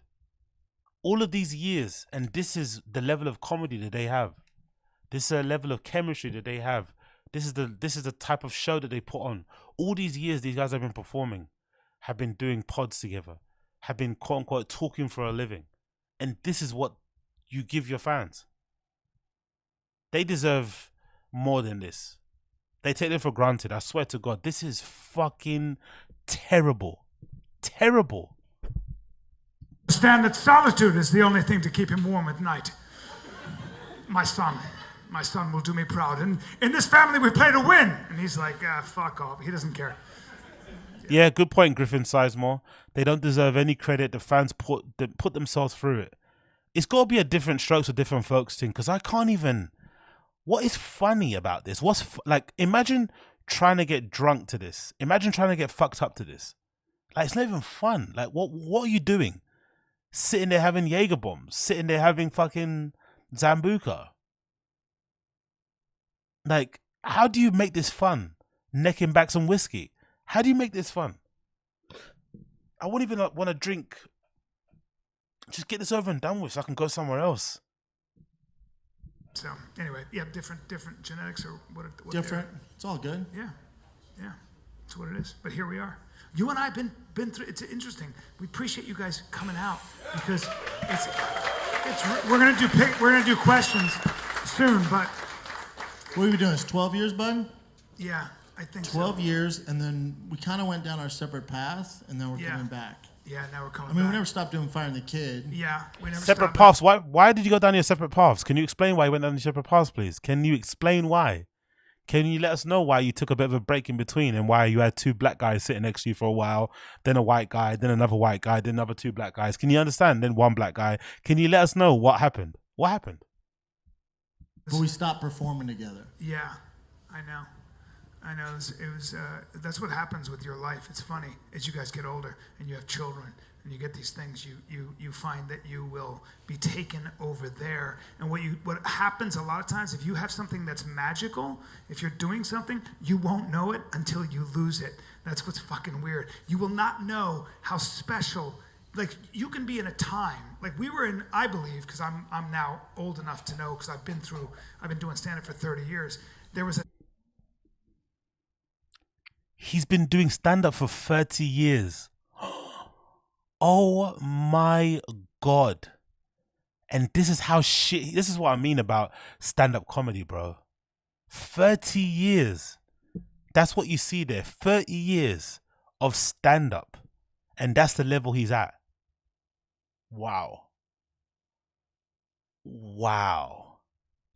30 years. And he legitimately hasn't got one good special under his belt. Not one. Not one single one. Fuck. Time between 2016 and 2020, right before COVID, that was really 2015. That was a renaissance. Special, it was a renaissance for comedy. We would walk into the green room and it'd be Joe Rogan, Bill Burr, Sebastian Maniscalco, Tom Segura, BERT KREISCHER, Joey, it'd be everybody, Chris D'Elia, it'd be Theo. and that was Theo Vaughn. That was the lineup every night, and you could watch that for $23 every night. It'd be a Tuesday for real. That's what it was like. Yeah, because everyone lived in LA. Then when everyone got cancelled for their fucking, you know, sexual escapades and their harassment and rapes and kiddie diddling, that's why it changed. I like how they're acting as if the whole comedy scene changed when really and truly a couple of people got accused of some crazy shit and everyone distances themselves to them because why would you want to hang around with Chris D'Elia and Brian Cannon if you're actually trying to sell tickets, if you're actually trying to be a star, if you're actually trying to make it, if you're actually trying to get stuff greenlit by studios and stuff? Why would you willingly do shows and content with those two guys? They're radioactive. I love how they're acting as if like the whole comedy scene kind of crumbled when Rogan. No, it didn't. It splintered a bit. The New York scene, by all accounts, is still going strong. There's some people in Austin. There's some people in LA. It's still the same, basically. Just Joe's in Austin. They're acting as if it's completely changed. Big up, Wingers Singers. What is it with Rink's rapey cadence whenever he does his stand-up comedy? Also, bean cheese, bean cheese, bean cheese, bean cheese, bean cheese, bean cheese, bean cheese, bean cheese, bean cheese. Oh, got it there with that fucking stopping. Big up Wingers McDingers. Appreciate you. Yeah. That fucking cadence is annoying. The way he says stuff is annoying. The man stuff is annoying. The way he stands is fucking annoying. I fucking hate it all. I hate it all. He's so fucking terrible. 30 years of stand-up and this is how quote-unquote funny you are. And then Ron White was coming. That was 5 years, 6, 7 years. Yeah, exactly. Oh, Dan P. Maybe, to be fair to them, can we say this as an assumption or as a guess? Maybe the Bobby Lee drama did way more to damage these guys' reputation. Big up Mexican Salsa. Have you watched Joe Rogan stand up? He is even worse. He yells and humps the stool while not being one bit of funny. I'm going to disagree with that. I've seen some Joe Rogan clips recently featured on the Joe Rogan subreddit. He's actually funny. He actually tries to write jokes. It might not be your taste in comedy, but Rogan is definitely a student of the game. You can tell he watches specials. You can tell he spends time on his act. You can tell he's always willing and ready to go on stage and get more sets under his belt and hone his craft. He's actually cares about the art of stand-up, quote unquote. That's why he talks about it so much. So the comedy might not be for you, but Rogan actually works well at it. Personally, in my opinion, I think he's way funnier than Brendan O'Brien put together, to be fair. But I was just about to say what DP said about Bobby Lee, what Dan P said about Bobby Lee. Do you guys think this is a fair assumption to make?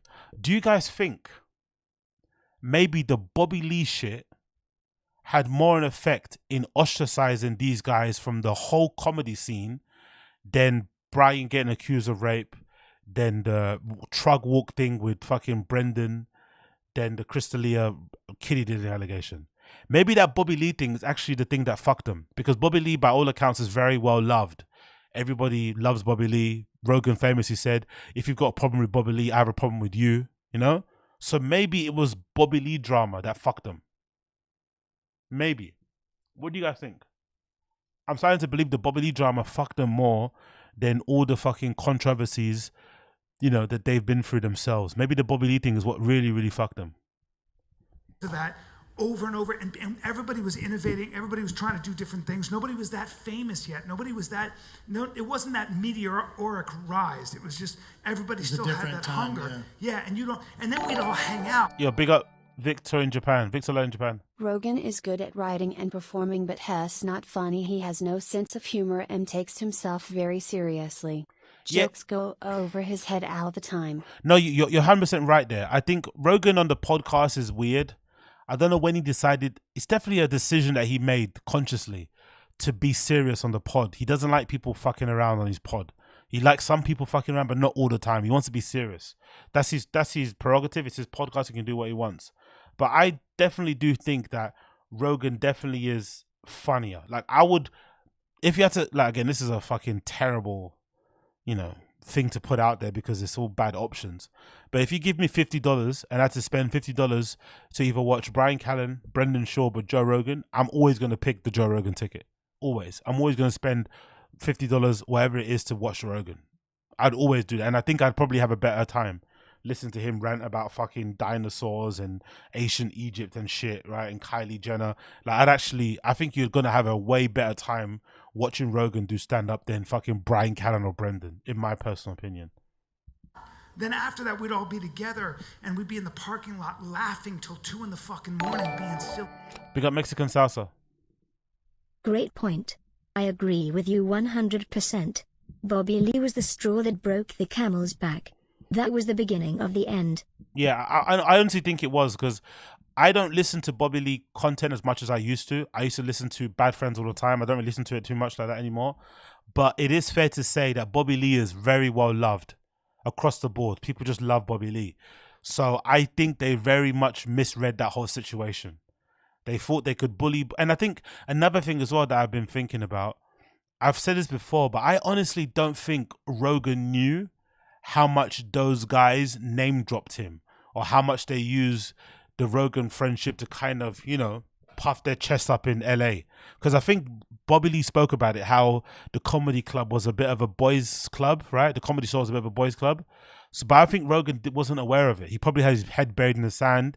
But when the whole Bobby Lee drama went down and he found out that Brian Callen and Brendan were using his name and basically telling Bobby Lee, hey, we're gonna get Joe Rogan on you. He's not gonna talk to you anymore. That was basically using his name as a threat to kind of intimidate him.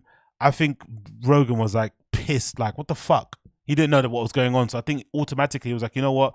I'm gonna put an end to this. I don't want these people to get the assumption that I'm with these guys. And I'm sure, I've got a feeling he called Bobby Lee and said, look, I didn't tell them anything. I didn't know about this. This is just them being fucking idiots. I'm with you. And I think everybody, unfortunately, in the background sided with Bobby Lee, and those guys got ostracized, because it's no coincidence that they're the only ones complaining. Big up Theodore. Brian just wants to live, laugh, and love. Oh, and work for Steven Chowder. Exactly, yeah. Work for an actual, like, abuser, do you know what I mean? An actual bully.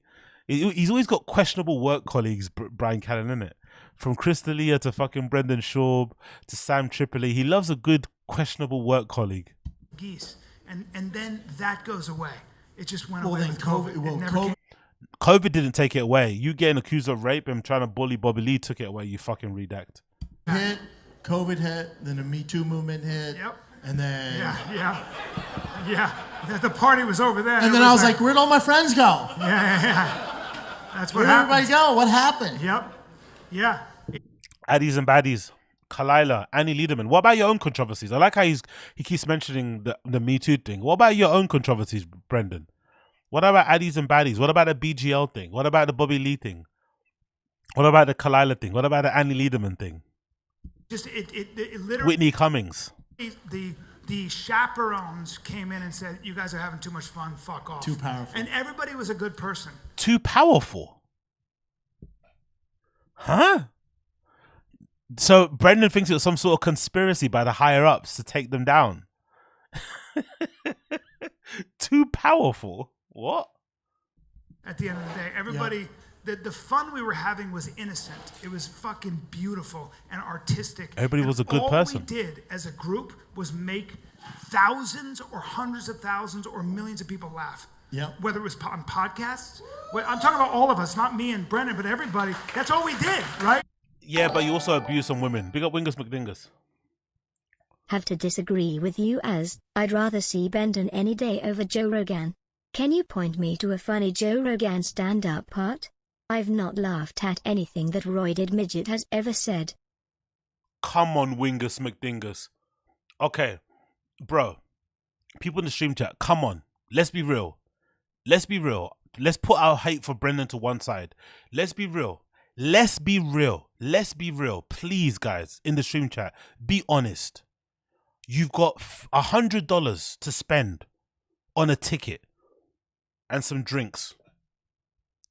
Are you honestly telling me you're going to buy a Brendan Schaub ticket over Rogan? Come on. Be for real. Be for real. You're going to spend $100 to go watch fucking Brendan do stand-up. Really? You have to choose one between Brian Callen, Brendan, and Joe Rogan. I'm choosing Rogan all the time. I prefer to hate watch of Schaub. Wow. Okay. Yeah, exactly. Assad. Yeah, exactly. Good point. $100 for a ticket to see Rogan. You're watching him with binoculars and a Bud Light. That's very true. But still, I'm doing it. This community is completely redacted. Exactly. Big up Keith. Yes. I've seen Rogan live. Really? Super Joe said, I've seen Rogan live in his prime in 2012. He was pure shit. Dark Web J, I'm going to buy $100 worth of drinks. Wow. You guys are really surprising me. I'm watching Rogan all day long. Give me $100. I'm watching Rogan from the bleachers, from the fucking nosebleeds. That's why I'm fucking watching Rogan. I don't care. I'm sneaking in drinks. I'm hiding a fucking bottle of vodka up my fucking asshole. I'm not watching Brendan. Come on, man. You guys are fucking crazy. Watch him do mic taps on his leg and shit. Watch Callan do, I'm a man, running through the fucking field like a horse. Nah, fuck that. Yeah, Josie, $100 for Rogan, try $400. Okay, cool. Now you guys are redacted. I'm sorry, you guys are redacted. If you're gonna watch Brendan over Joe Rogan, you guys are fucking redacted. You're letting your hate for Brendan cloud your fucking decision. No way, in any way, shape, or form, am I spending any money to watch Brendan Schaub do stand up. After seeing fucking You Be Surprising and Go Pappy, would you honestly, guys, think about this.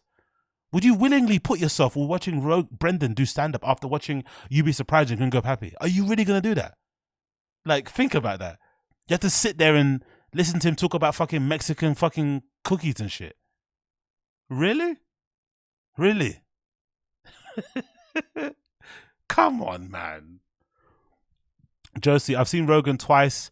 2016, 2018, wouldn't go again, but he can be funny. Exactly, Josie. I'm not saying Rogan is fucking Dave Chappelle. I'm not saying he's fucking whatever, whoever you want to put out there that you like. But at least you know you're going to have you're gonna have the novelty. Oh shit, that's the guy on the podcast that I see all the time. Cool. And you're gonna maybe get a couple of laughs in the show that you're gonna, remember. But Brendan, it was great. And then somehow it became, it got weird. It got weird. Things got weird. But it's okay. Then also, it's okay. What I didn't see come is when COVID hit. Obviously, this can be on YouTube, but fuck it. YouTube starts just suppressing certain things. So I was super anti-mask, super anti. I just wanted some more explanation why had to get why vaccinated. They were shutting down entire businesses. Yeah, I was very upset about it, and I was very vocal about Faceless it. bureaucrats. And YouTube went cool story, and then fucking. This guy is utterly shameless. Utterly shameless. He's acting as if his anti-COVID stances, which were pretty tame, were the reasons why his numbers on YouTube went down, as opposed to people discovering how much of a piece of shit he is. This is the thing with these guys, right? They all think they're being shadow banned. They all think they're being cancelled by the big, bad social media companies. Algorithms are working against them. But most of the guys that say this sort of stuff are either like Schaub, they're incredibly unlikable, or they're people who say really dicey shit. So if you say really dicey shit, you shouldn't be surprised if you're shadow banned, if you get kicked off most fucking social media platforms, because these platforms don't want to deal with the hassle of having a lawsuit, having fucking, bad, having fucking the wrong kind of attention on their fucking brand. It makes sense why they'd kick someone like a Nick Fuentes off of most social media platforms. It makes sense, right? Even though it's fucking free speech, whatever it may be, but he's just too much of a liability. He causes too much issues, says too much racist shit, whatever. But if you're Nick Fuentes, you don't then start crying and complaining, because your whole point of existence is that you want to say the most extreme, dicey shit. If you want to say extreme dicey shit, okay, go find a platform where you can say that, but you can't say that on YouTube and Twitter. That shouldn't be like a big deal. You should be okay. Like, if you're willing to say the dicey shit, you have to deal with the consequences. These guys, in my humble opinion, don't say anything that is worthy of somebody cancelling them. They straddle the fence. They're super safe, especially in Brendan's case. Big up Mexican Salsa. Is this a TED Talk? Or comedy? Exactly. We're watching these two perform? Exactly. Lol, beans and cheese. Exactly. And in Brendan's case, he doesn't even say anything. He kind of plays this like, big up Theodore. They are talking as if they don't realize there are 30 to 40 homeless cats in the crowd. Exactly. I don't think there's that many though. There might be a bit less. I don't think that many homeless cats would actually pay to watch this. I wouldn't anyway. Even though I'll pay to. No, actually, I did pay to. Yeah, maybe there are some. Anyway, Brendan doesn't even say anything when it comes to his political views. He's too afraid to actually, even though he's a conservative, he's too afraid to actually say anything conservative, to have any real conservative points of view. He just kind of like, leans into the grift from time to time, but he doesn't actually say anything worthy of getting cancelled. Right, Rogan is a bit more outright in some of his conservative fucking leanings and how he's basically become a little bit more right wing as he's become a bit older and got more money.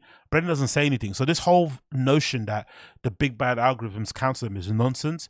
Most likely, what happened, I think, was a what's that thing called? Is it a convolence? It all kind of came to a head. So I think the cancellation happened at the same time in terms of the Me Too stuff, Brian Callen getting accused of rape, the Brendan stuff with Annie and Kalila, the Chris D'Elia shit, all that getting exposed and people looking at that LA comedy crew like a bit weird, like, oh my God, these guys are full of creeps. And I'm also sure at the same time, the podcast bubble burst, right? All these things factored into it. The podcast bubbles burst.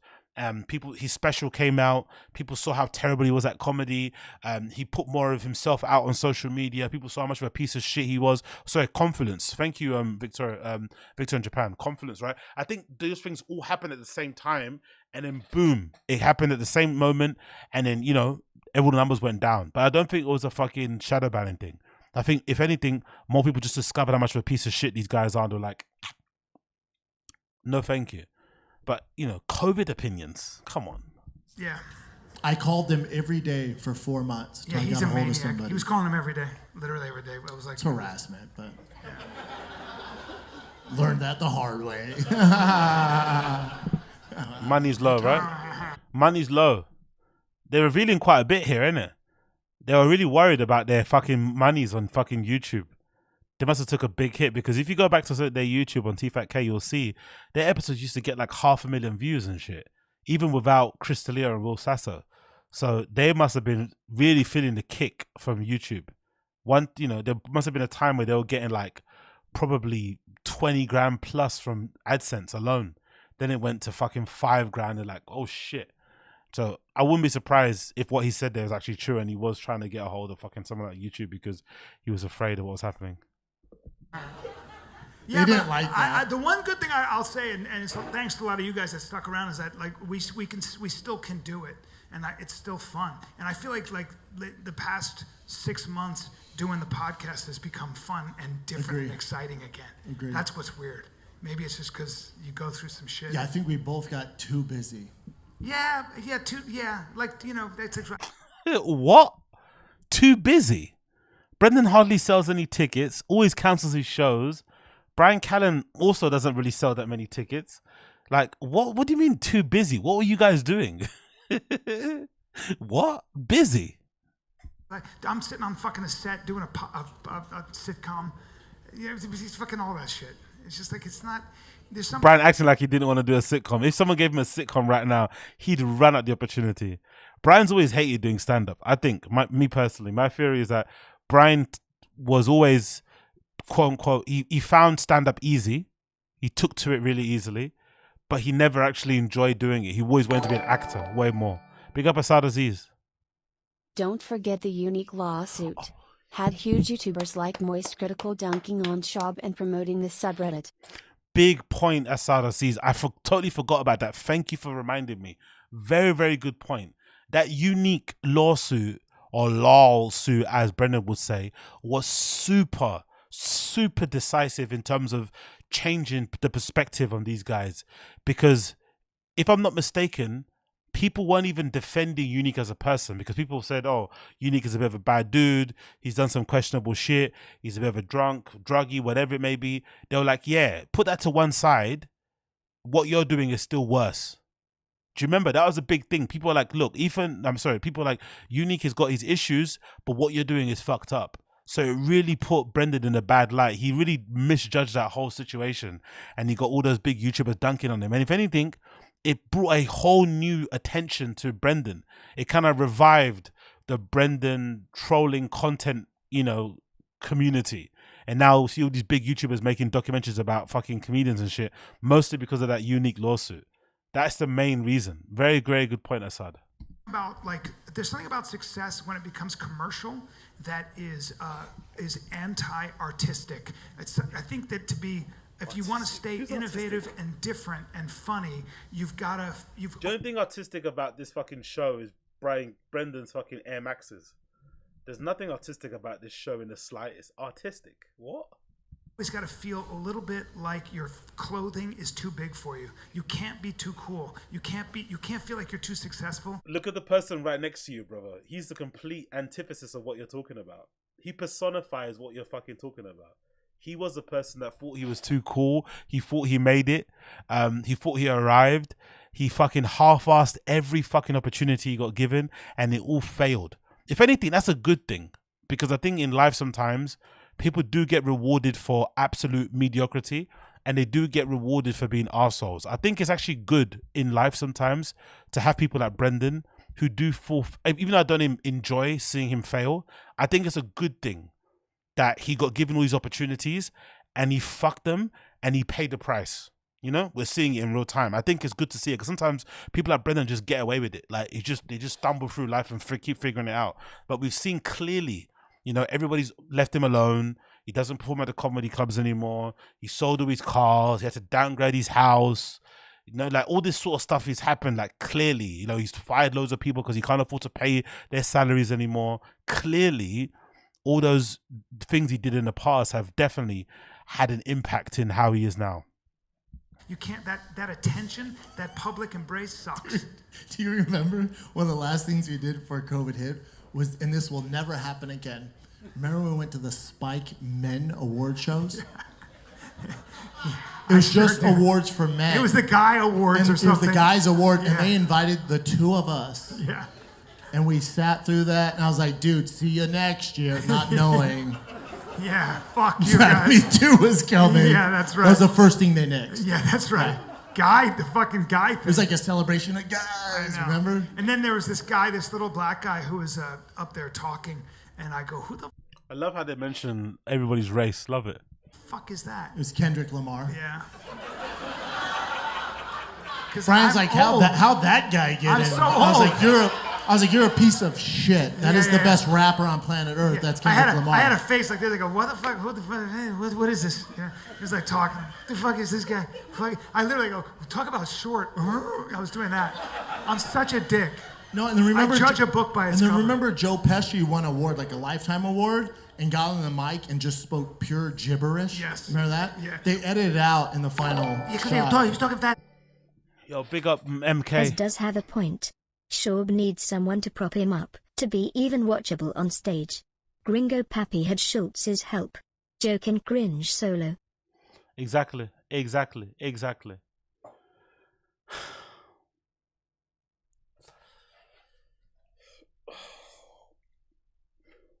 Anyway, let's just keep watching. We'll suffer together. We'll suffer together. Fuck it. It does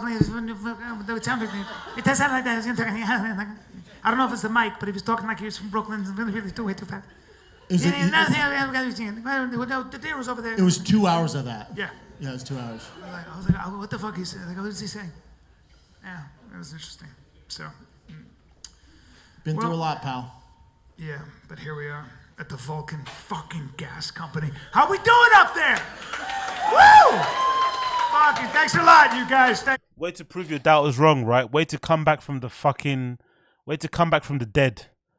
A live podcast show at the Vulcan Comedy Club in Austin, Texas, where Rogan has his own club there, but didn't invite you to do the show at the fucking mothership. Instead, you're doing it at the Vulcan Gas Company. That's a way to show, to come back from the dead, to prove your doubt was wrong, to rise up from the ashes like a phoenix, Vulcan, and not see fucking Rogan. I'm talking to them. You guys fucking, thanks a lot, man. Should we open up the fan questions? I don't give a fuck. You guys got some for us? Let's do it. Let's get weird. Fire away. Literally anything you got. That's the whole point for you. I haven't seen that Eskimo Bro shirt in 10 years. Oh, dude. Dude, that's an old school fucking shirt. Me and Dana got into it, and then I created merch. Real piece of shit. Yeah, it was a fun one. We do need. I know. We'll merch. bring it back. I know. But we didn't know, so it's the first show. But we'll be here every. Also, here's the thing. I have to do all of it. I'm dealing with a lot. You don't trust my merch. No, man. I could come up with something like a Texas Star or like a CrossFit gym in a well. Fucking truck. Dude, with remember? a horse? Rearing up on a horse? Remember when you tried? This fucking guy made Thin Boy merch. What a piece of shit. It was pretty good though. It was all right. Thin Boy. Get off my nuts. THINNN. Woo! Innovative. I didn't sell one shirt. One thing, I was like, fuck yeah, about time. Yeah. It was a skeleton on a bicycle. Yeah. Way to go, Brian. And you don't ride bikes. All right, what do we got? No, I don't. What do you got, brother? Yeah. Yes, you saw us on the street. We're the same. Go on.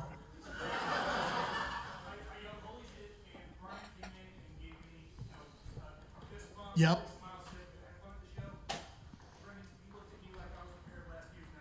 Yeah. Did I? No, you know. Oh, fucking hell. You hear what that guy said?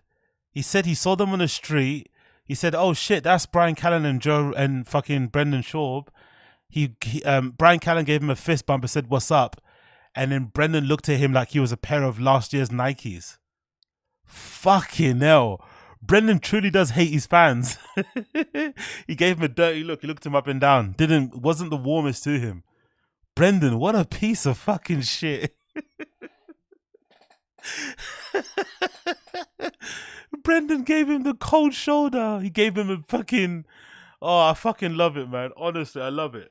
Also, I love that none of them... There's 2 mics on stage. I love that not one of them decided to go in the crowd and hand the mic to a fan. Get close to them, maybe spud them, hug them a little bit, make it a bit of a show. Join the fucking audience. Or make them come up on stage and say the fucking question into the microphone. Let's just make them shout it from their seats, right? From their tables. That's a good idea, isn't it? Right? That's a good idea. Good preparation. Where's Chin?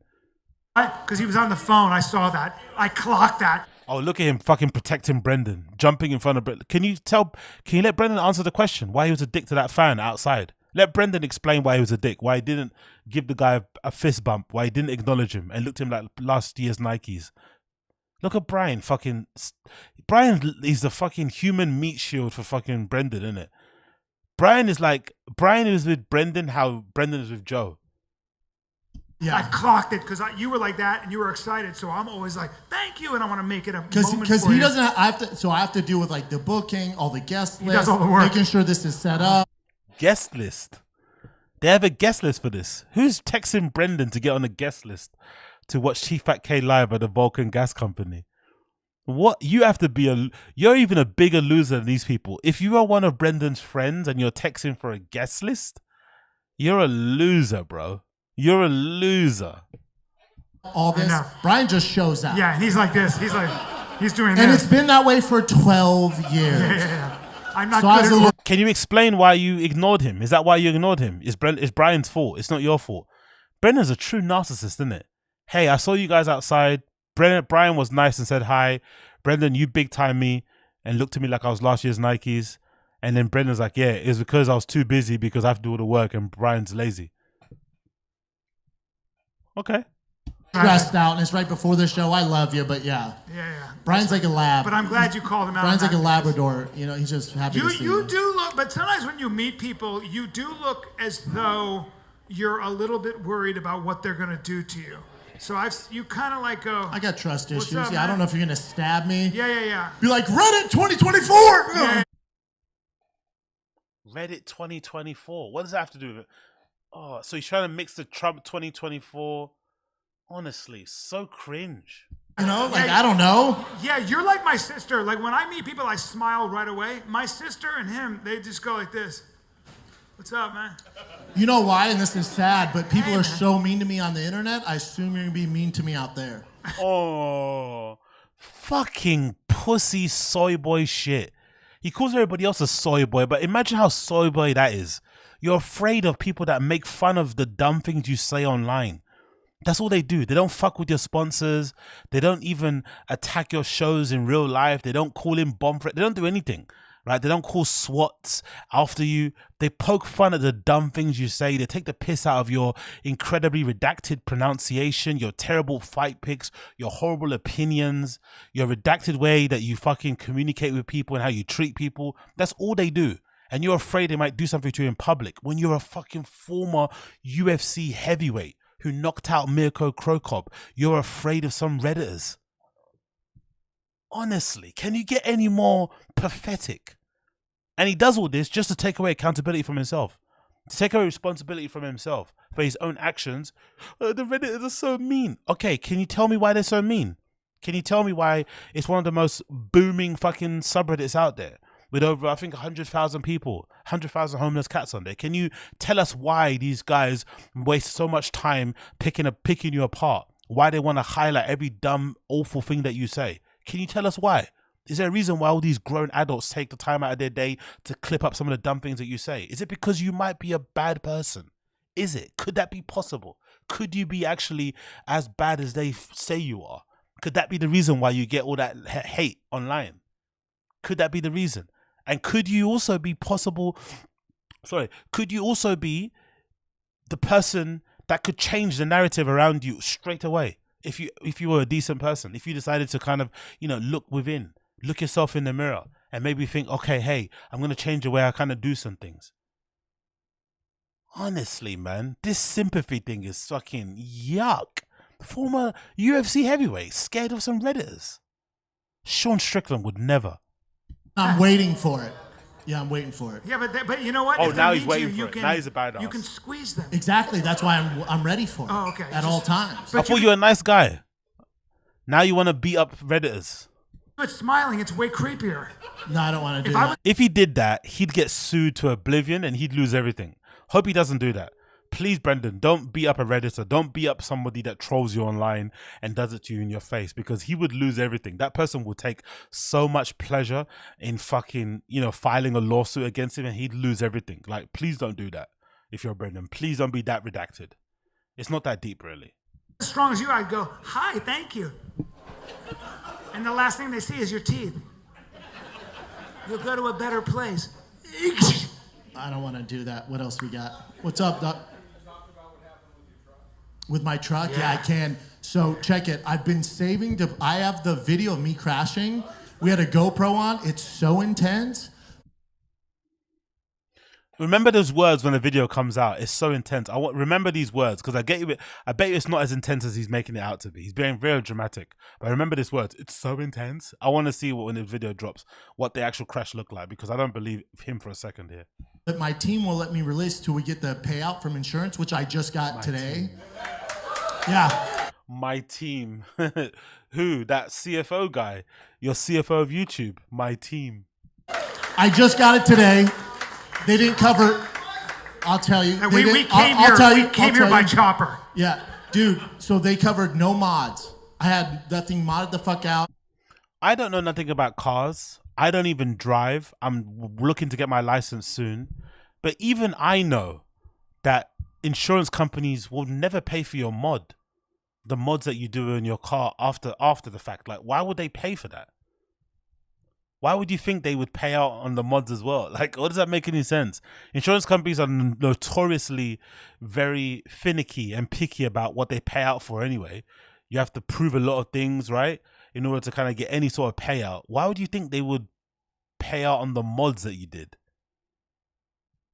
That weren't necessary. You just did for your own, for your own pleasure. Why would they cover that?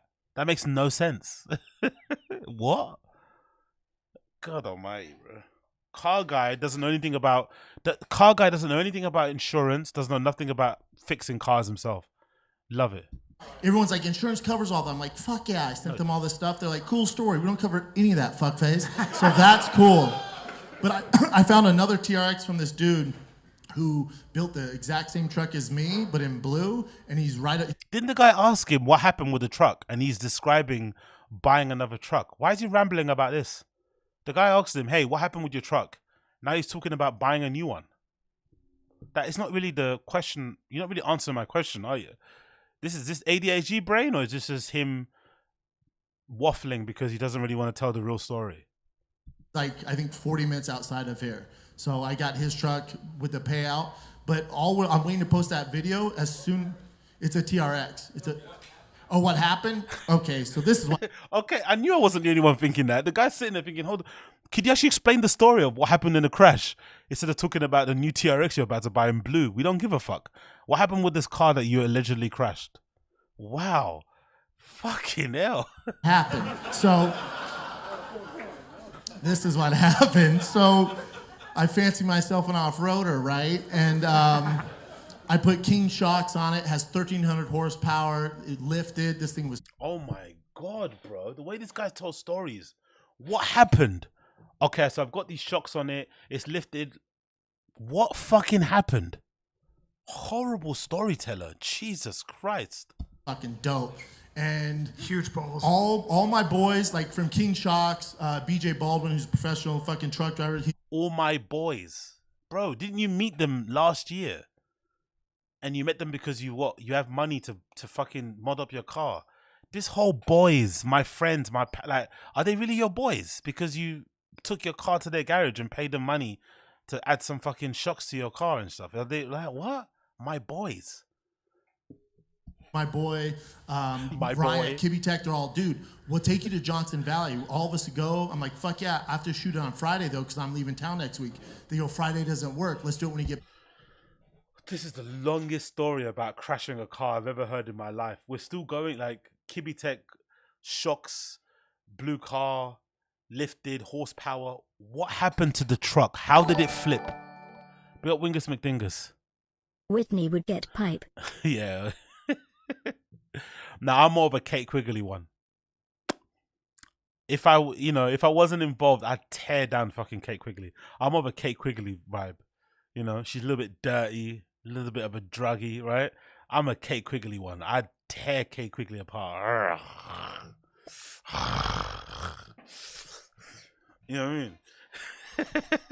I go, fuck that, I'll go myself. So I've never been off-roading, and I get up there, and Casey was shooting it. He's laughing at this. It was an awful day. So we're going, doing all the cool stuff. Shoot's over. It's all good. I'm going through the sand, doing fucking donuts, peeling out. Yay, right? Everyone's like, go, Brendan. And then donuts. We're there for like 4 hours. We're done. One of my guys goes, dude, for the shot, we need to do one more fucking donut and then drive through this. Dude, he said donut. He can't even pronounce donut. Donut. No way. I've got to go that back again. That was weird. Donut. What's a donut? At Kibby Tech, they're all, dude, we'll take you to Johnson Valley. Donut. All of us to go. I'm like, fuck yeah, I have to shoot on. Have you ever heard anyone pronounce a donut donut? Friday, though, because I'm leaving town next week. They go, Friday doesn't work. Let's do it when you get back. I go, fuck that, I'll go myself. So I've never been off-roading. Look, Brendan's legs are the same size as Brian's. I might have to get on Ozempic. I need to find out what the UK Ozempic is. Brendan's legs are the same size as Brian's. That is wild, bro. I need to get on Ozempic. I need to get on Ozempic ASAP. Fuck working out. Fuck being on a diet. I need to get on Ozempic. Look at his legs. Shit. And I get up there and Casey was shooting it. He's laughing at this. It was an awful day. So we're going, doing all the cool stuff. Shoot's over. It's all good. I'm going through the sand. Ozempic. Yeah, it's a super jello. Ozempic. Doing fucking donuts. Donuts. You hear that? Donuts.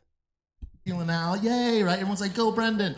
And then we're there for like 4 hours. We're done. One of my guys goes, dude, for the shot, we need you one more fucking donut. And then donut. On my life, I don't think I've ever heard anybody pronounce donut. In my life, I've never heard anyone pronounce donut. That is incredible. Donut. How does this guy get paid to talk on stage? Life truly isn't fair, isn't it? How does this guy get paid to talk on stage? How does he have a podcast that makes money? How? Is it all Rogan? Rogan propped up this absolute redact who can't even speak correctly. Donut. And we still don't know what happened, by the way. Why he flipped the car. We're still going. Drive through the sand. I'm like, dude, I'm tired. I don't feel like doing that. We just need the one shot. I'm like, fuck it, let's do it. And then I don't know if you know trucks, but with the TRX, you can turn off traction control if you go Baja mode and hold down traction control for 10 seconds. But Ford actually shuts off the traction control. I didn't know this. Rams don't. So it picks up traction at a certain RPM. At 1,300 horsepower, that traction picks up way faster. So I was going to turn. I just stepped on the gas, and it just locked up and went fucking wooga, like flipped right over. And by the way, here's the fun part. Here's the very fun part. Those side airbags was like, cool story, Brendan. Happy 2024. Boom, and knocked me out. Yeah, his head. He's went. And he's like, you know how everyone's like, oh, how's your chin in UFC? Not good, but it's also not good when it comes to an airbag. Dude, I've been knocked out by Roy Nelson. I've taken punches from Mirko Crow Cop. Nogueira knocked me fucking silly. Travis Brown, right? No one's hit me harder than a 2022 Ram TRX airbag. It hit me so fucking hard, dude. Is this a bit? Don't you find it interesting that he's got this really like camp cadence when he's talking? Like, what's this whole like gay thing that he does when he does comedy? He really camps it up. Is that like a persona he has on stage to make himself appear softer? Like, he does this whole like really effeminate mannerisms and shit. So odd. You don't see it. It's so fast. And you'll see the video. I go like this. Oh, I didn't see it. And then this is actually the best bit he's had in a while. To be fair, he should put this in the special. This is actually the story is terrible. The bit about him saying, "Hey, I've been knocked out all the time. People talk about my chin. No one's knocked me out harder than a fucking airbag in a 2020 Ram truck." That's actually a good joke. He should actually put that in the special. That's actually the best joke he's actually got. And funny when you think about it, right? The best joke he's ever written is the joke that comes from a real life experience, him living. That's probably one of the reasons why he doesn't write good jokes, because he doesn't actually have a good life outside of comedy. Now that he's actually got a life and he's doing things, he's driving trucks, he's going to race, he's meeting regular people, quote unquote, he has more funny things to share. But when he was hanging around comedians, flying all over the place, selling out shows, being a big dog, he had nothing to talk about because, you know. But it's not. Look, system soundbar. The bar for Brendan is super low. Okay, let's just give him some props. It was some way funny. I know it's not super funny. I know what you mean. The delivery's horrible, but at least there's something there. That's better than fucking Mexican cookies, right? Like he's got a long way to go, but it's some way like there's something there. It's better than bean cheese, right? It's better than pico de gallo, chili con. It's better than that, okay? But here's what's dope. When you see the video, as the truck's going upside down, I go, not today. And I hit my seatbelt, and then I fucking fall right on the ground. And then I'm trying to get out, and the airbag. What? What does that have to do with anything? The car flipped and he tried to take... I don't understand that. Can somebody explain that? What do you mean by that? The car flips and he tried to remove his seatbelt. Why would you try to take off the seatbelt? Or does he mean he tried to put it on as it flipped? I don't get that. That's a weird part of the story. What? Hold on, let me rewind that bit. Sorry, I don't understand what he's talking about there.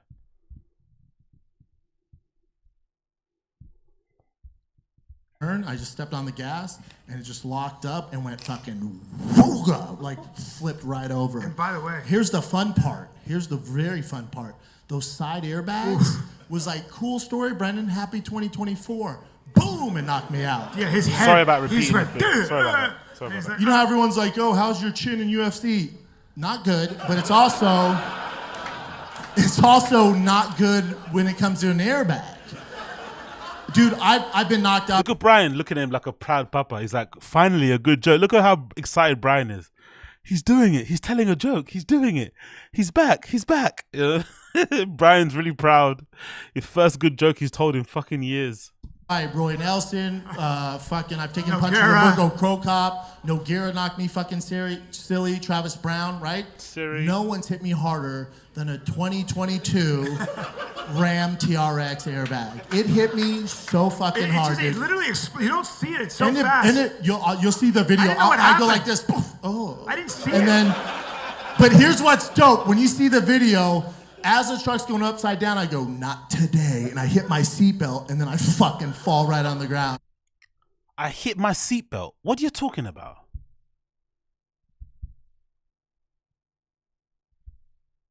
I hit my seatbelt. Oh, William Utsi. Did they get it? Was that a troll? Big up Wingus McDingus. By the way, what is Rogan's funniest bit? So far I'm laughing more here than I am at home. Wingus McDingus. Was it a troll?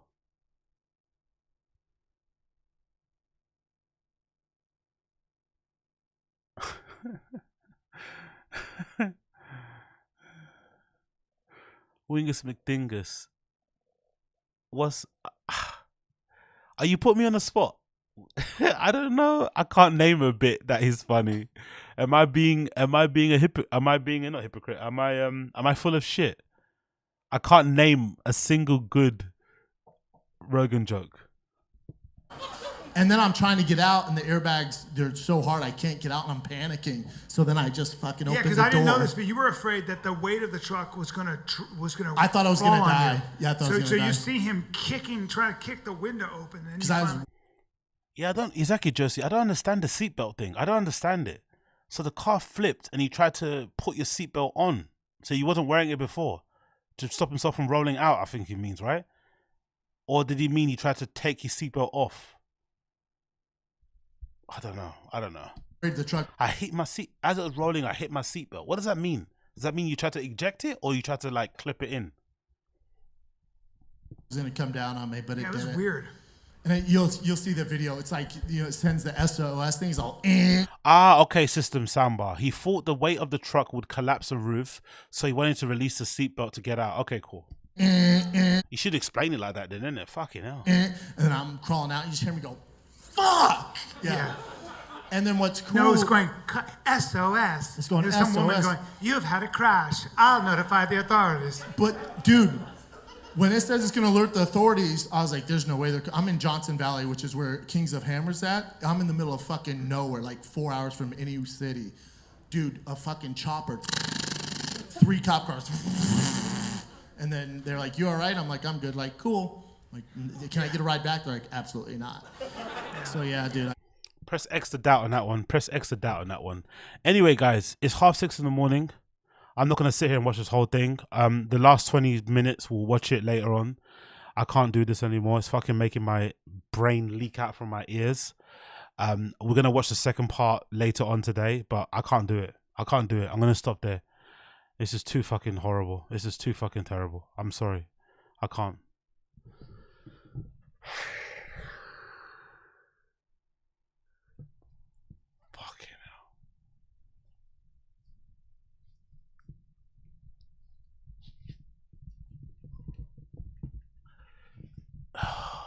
Yeah, when I come back, Wingus McDingus, we'll do chin watch when I come back. We've got other things to talk about too. I got a list of stuff on there, innit? I think I got BERT, KREISCHER stuff, Shane Gillis, so we'll check all that stuff later. We'll do another half. But I can't do this, man. It's too terrible. It's too fucking awful. I'm sorry, guys. I can't do this. But yeah, big up everybody for tuning in. Again, apologies that I started so late. I really do apologize for that. Josie, that was awful. Look at this. Look at this, bro. How much were the tickets to that show? Like $35? Vulcan, do you have to buy like a drink to sit down or something? What's the cover? Do you have to, is it like a cover price or stuff? Gas company menu. Let's see if someone's got a menu for Vulcan or something. Because fucking hell, bro. Dark Web J, I was nodding out. Do they have a menu? No, they don't have a menu, do they? I can't see a menu here on their fucking screen. Let's do Vulcan Gas Company. Let's see somebody's got a picture of it so I can see what it looks like. Okay, there it is. Google reviews. I want to see somebody's got an actual video of it because that was fucking horrendous, man. Big up to everybody tuning in. I appreciate all of you. Please make sure you're liking the stream before you guys leave. That'd be much appreciated. Like the stream for me. Give me a little thumbs up there.